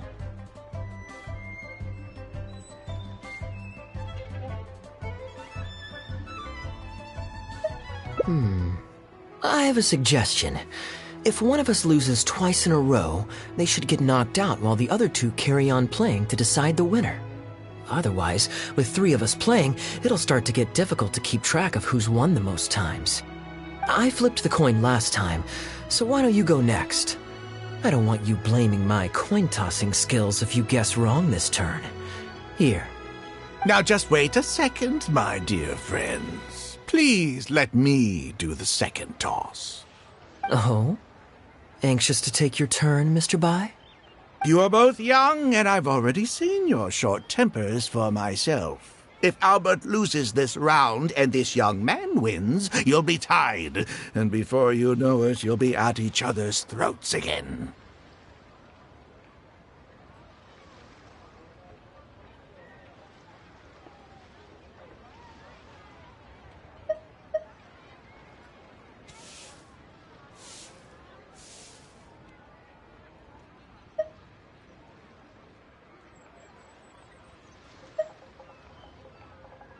Well, that's not my only consideration, either. You two may be too young to know this, but I've been around the block a few times. What's to say this isn't a trick coin, In dice games, people use all sorts of methods to rig the game. Some even fit the dice with mechanisms that give them whichever result they want. If Albert wins the next round and you, young man, lose for the second time in a row, then the third round will just be a tiebreaker between him and me, and you won't get your apology to the Guhua clan. If that happens, only for you to then find out that the coin was rigged all along, you're sure to accuse me of working with Albert to scam you while mocking the Guhua clan. I can only imagine the kind of vengeful warpath that would put you on. A purely hypothetical scenario, of course, but one that I'm bringing up now to avoid any misunderstanding further down the road. Go on, give me the coin. I'll show... Very diligent of you indeed, Mr. Bai. Looks like I chose the right person to be my guide. Here, take it. A rigged coin will always be a little heavier than a normal coin, you see. This one seems perfectly normal to me, however. But don't take it from me. Why don't you test it for yourself?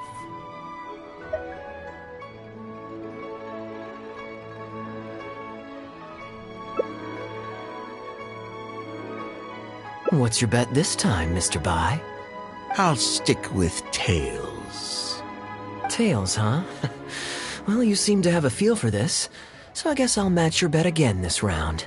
Tails it is. And you?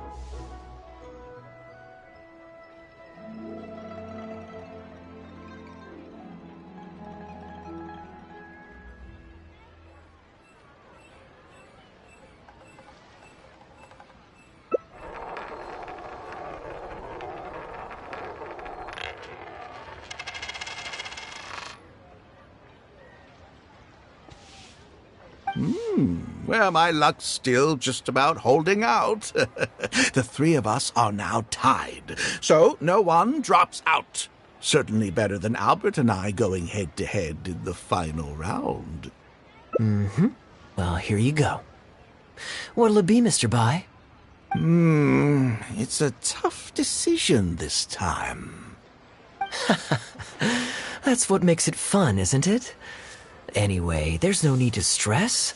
What's the cost of a few cups of tea compared to 50,000 I'll be paying you every day? You make a good point. All right, I'll take heads. Okay, and now it's my turn to guess. Not that the outcome matters either way to me. I won't even notice the more is gone. Whatever, I'll take tails.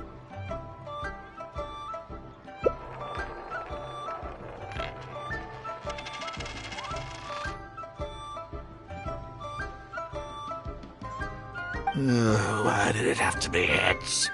This whole thing started because you two got into a spat, and now I'm the one that has to foot the bill. What say you to another round? Sure, why not? I'm having fun. I can go for as many rounds as you want.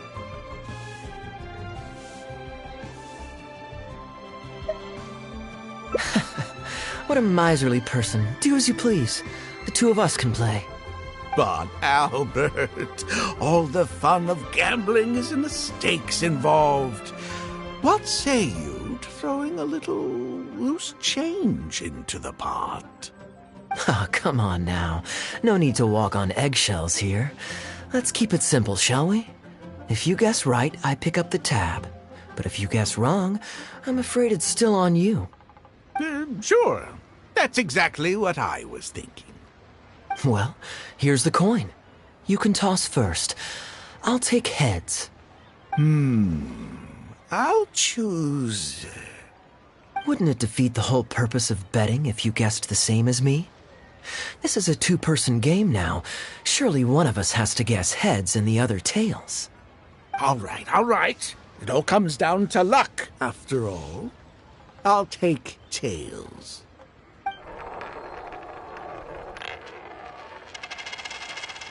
Ooh, looks like Rex Lapis has smiled upon me today after all. Thank you for the tea, Albert. Look at you getting so giddy over some chump change. It's like you've never gambled with real money before, my old man. That's a real rush, I'm telling you. This is nothing by comparison. In fact, I'm starting to get a little bored. Well, in that case, would you care for another game? Sure. And let's up the stakes a little this time. Shall we say 50,000? Oh, maybe that's a little on the high side. What, 50,000? But that's just a single day's guide pay for you. All right. I'll bet tails. Great, then I'll bet heads. No takebacks. Heads. Tails.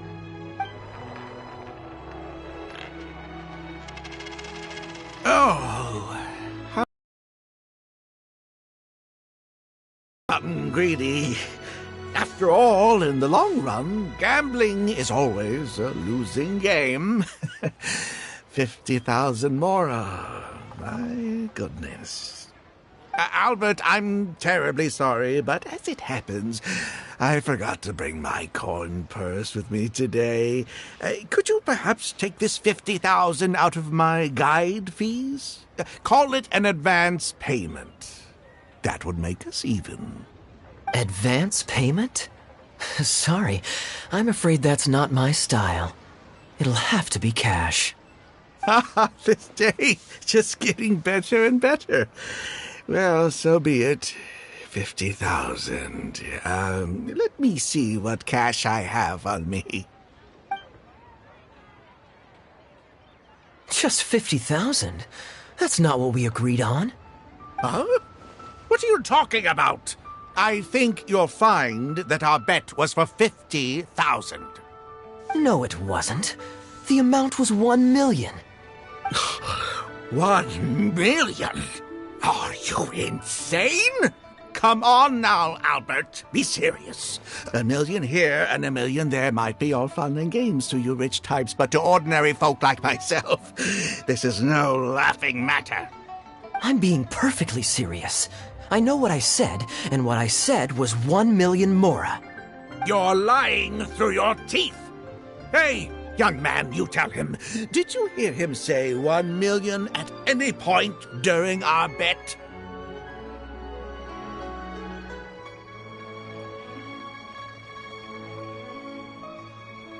Huh? What the? I'm not deaf, you know. I swear I heard 50,000. Wait. Oh, I see. You two are in this together.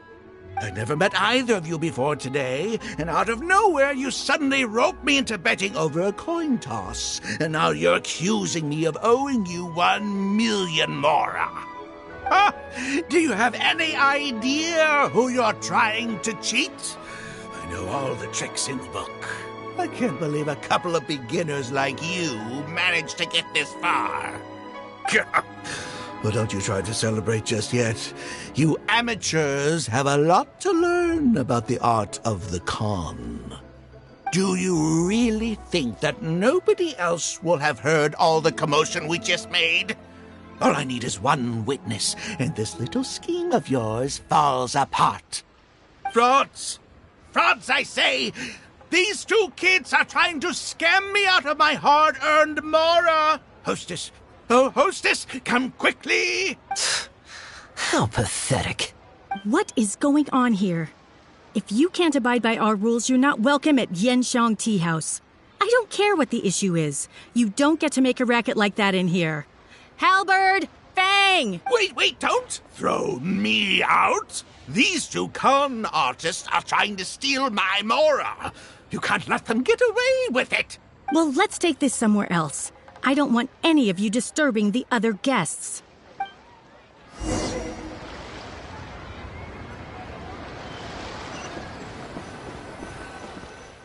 Okay, you two. Care to explain yourselves? Gladly. He's making up completely spurious claims. We were betting Mora over a few coin tosses, and now he wants to back out. In the land of contracts, of all places. He won 250,000 from me, then another 800,000 from the both of us. Now he's refusing to pay up the measly 50,000 that he lost in the final round. Okay, so after settling up, a total of 1 million Mora should have changed hands. Sounds plausible enough. It's a complete pack of lies! Hostess, if you don't believe me, ask anyone else in the tea house. These kids were so loud. I guarantee you everybody in that room knows the true story. Sorry to interrupt you all, but you're witnesses to the situation here. Is what Mr. Bai says true? Oh, thank goodness you're finally here. What took you so long? That old guy's been bragging about the Mora he's won so loudly, I'm surprised the whole street didn't hear him. I was about to report him to the Ministry of Civil Affairs. Leave me out of this. I want nothing to do with gamblers and scammers.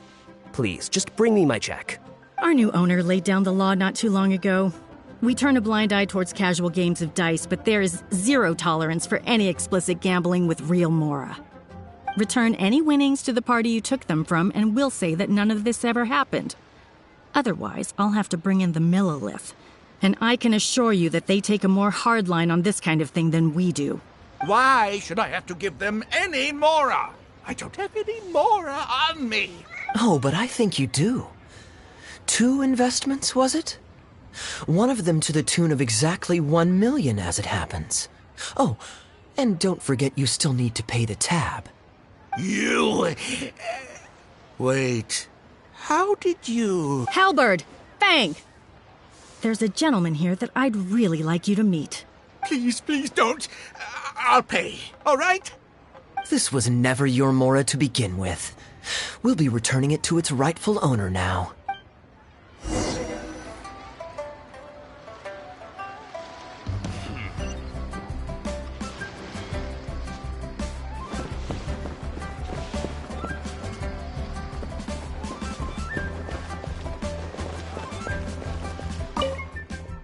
What did you think, Captain Wu? Could you hear clearly from your corner on the 2nd floor? Yes, everything. I can't thank you two enough. Wu, this was your doing, wasn't it? You and this monster planned the whole thing. Along with that blonde one. And all the customers on that floor were in on it too, weren't they? I know where you live, and I know what your wife looks like, and your pretty little daughter, too. You crossed the wrong man today! Who'd be scared of a crook like you? I'll take you on any day of the week. Well, let's see how long that false bravado of yours will last. Oh, look at that. He figured it out. Guess he's not as dumb as we thought. Don't you two get cocky either. Just you wait. I will hunt you down. My apologies for having to leave this question until you'd vacated the premises. But I couldn't have things escalate inside the tea house. I hope you can understand our position. I noticed that all the guests on the second floor were present before you took your seats, then left almost immediately after you did. Would I be correct in saying you were looking to set this man up? Wait, so you saw through it right away? Under normal circumstances, we would never tolerate a scheme like this taking place on our grounds, as it risks damaging our owner's reputation. However, I understand that our owner holds the traveler in high regard and must have good reasons for their actions. Still, I would appreciate an explanation, if only so that I can answer to the owner.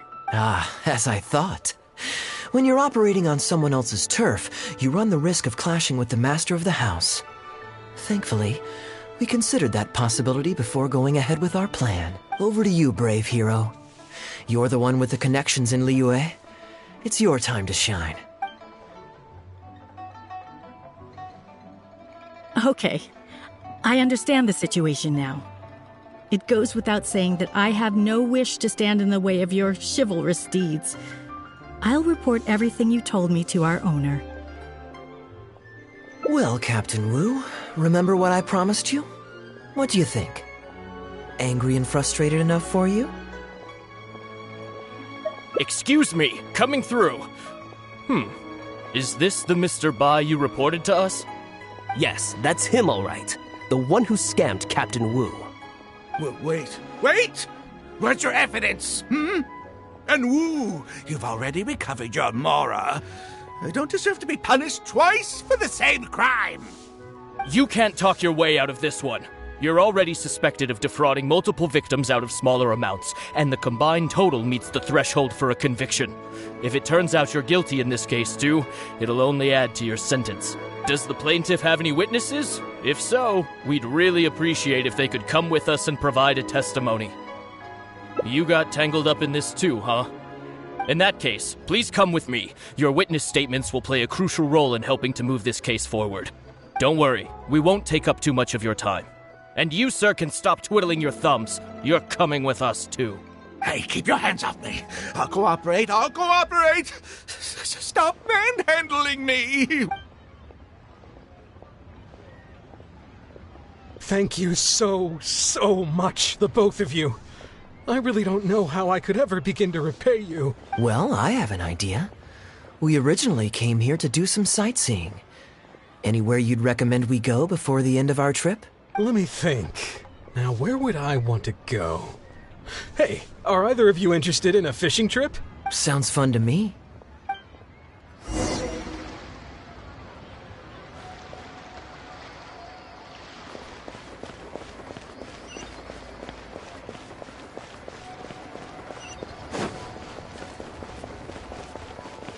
Hey there.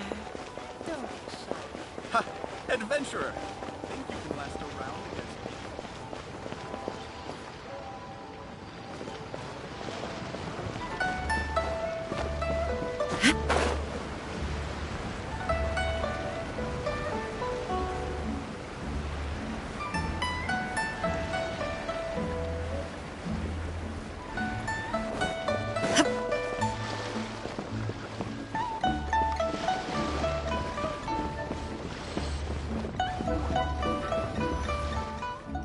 Well, this was certainly an eventful end to my trip. It wouldn't have been possible without you. Or my lucky coin, of course. Wouldn't be much of a lucky coin if it had. Besides, I already taught you how to become attuned to it.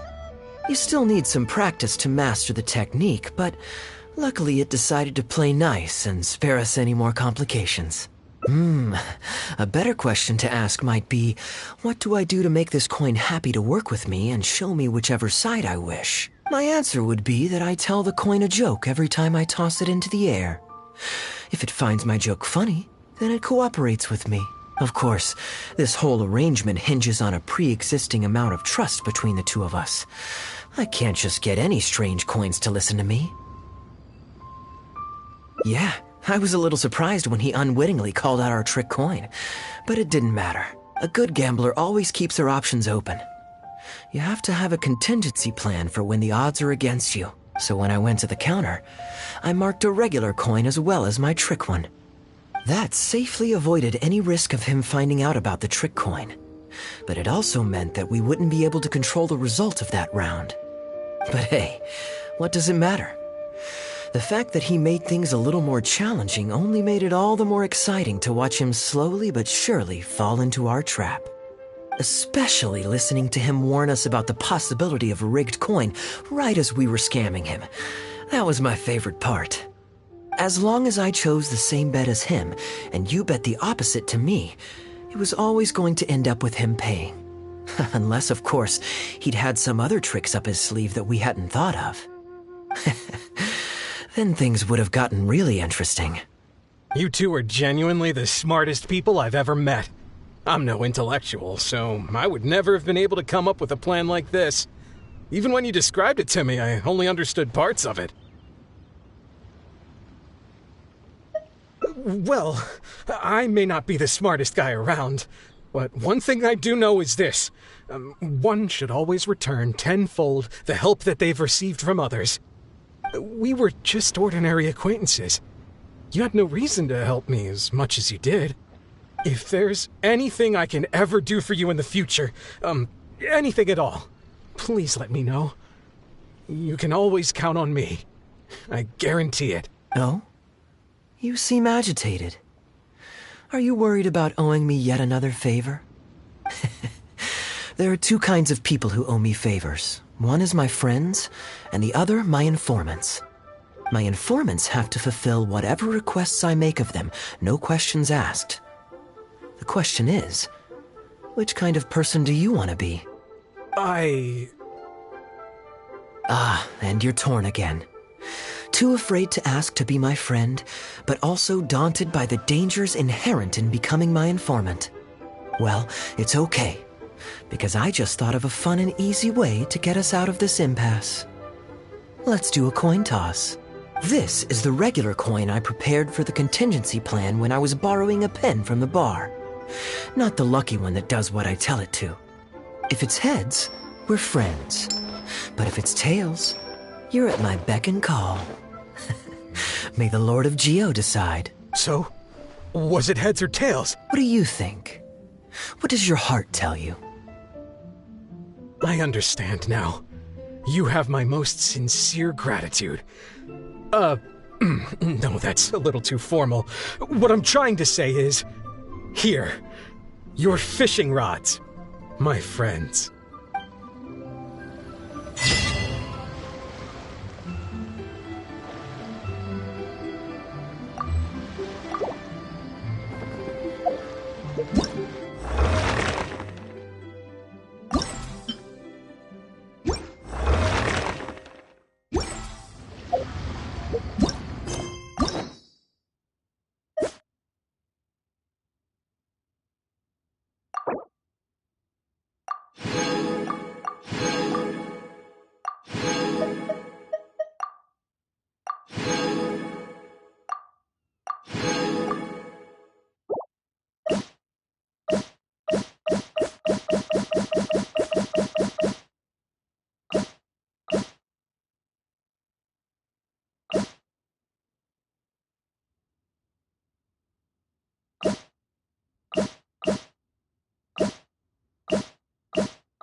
Inactivity serves...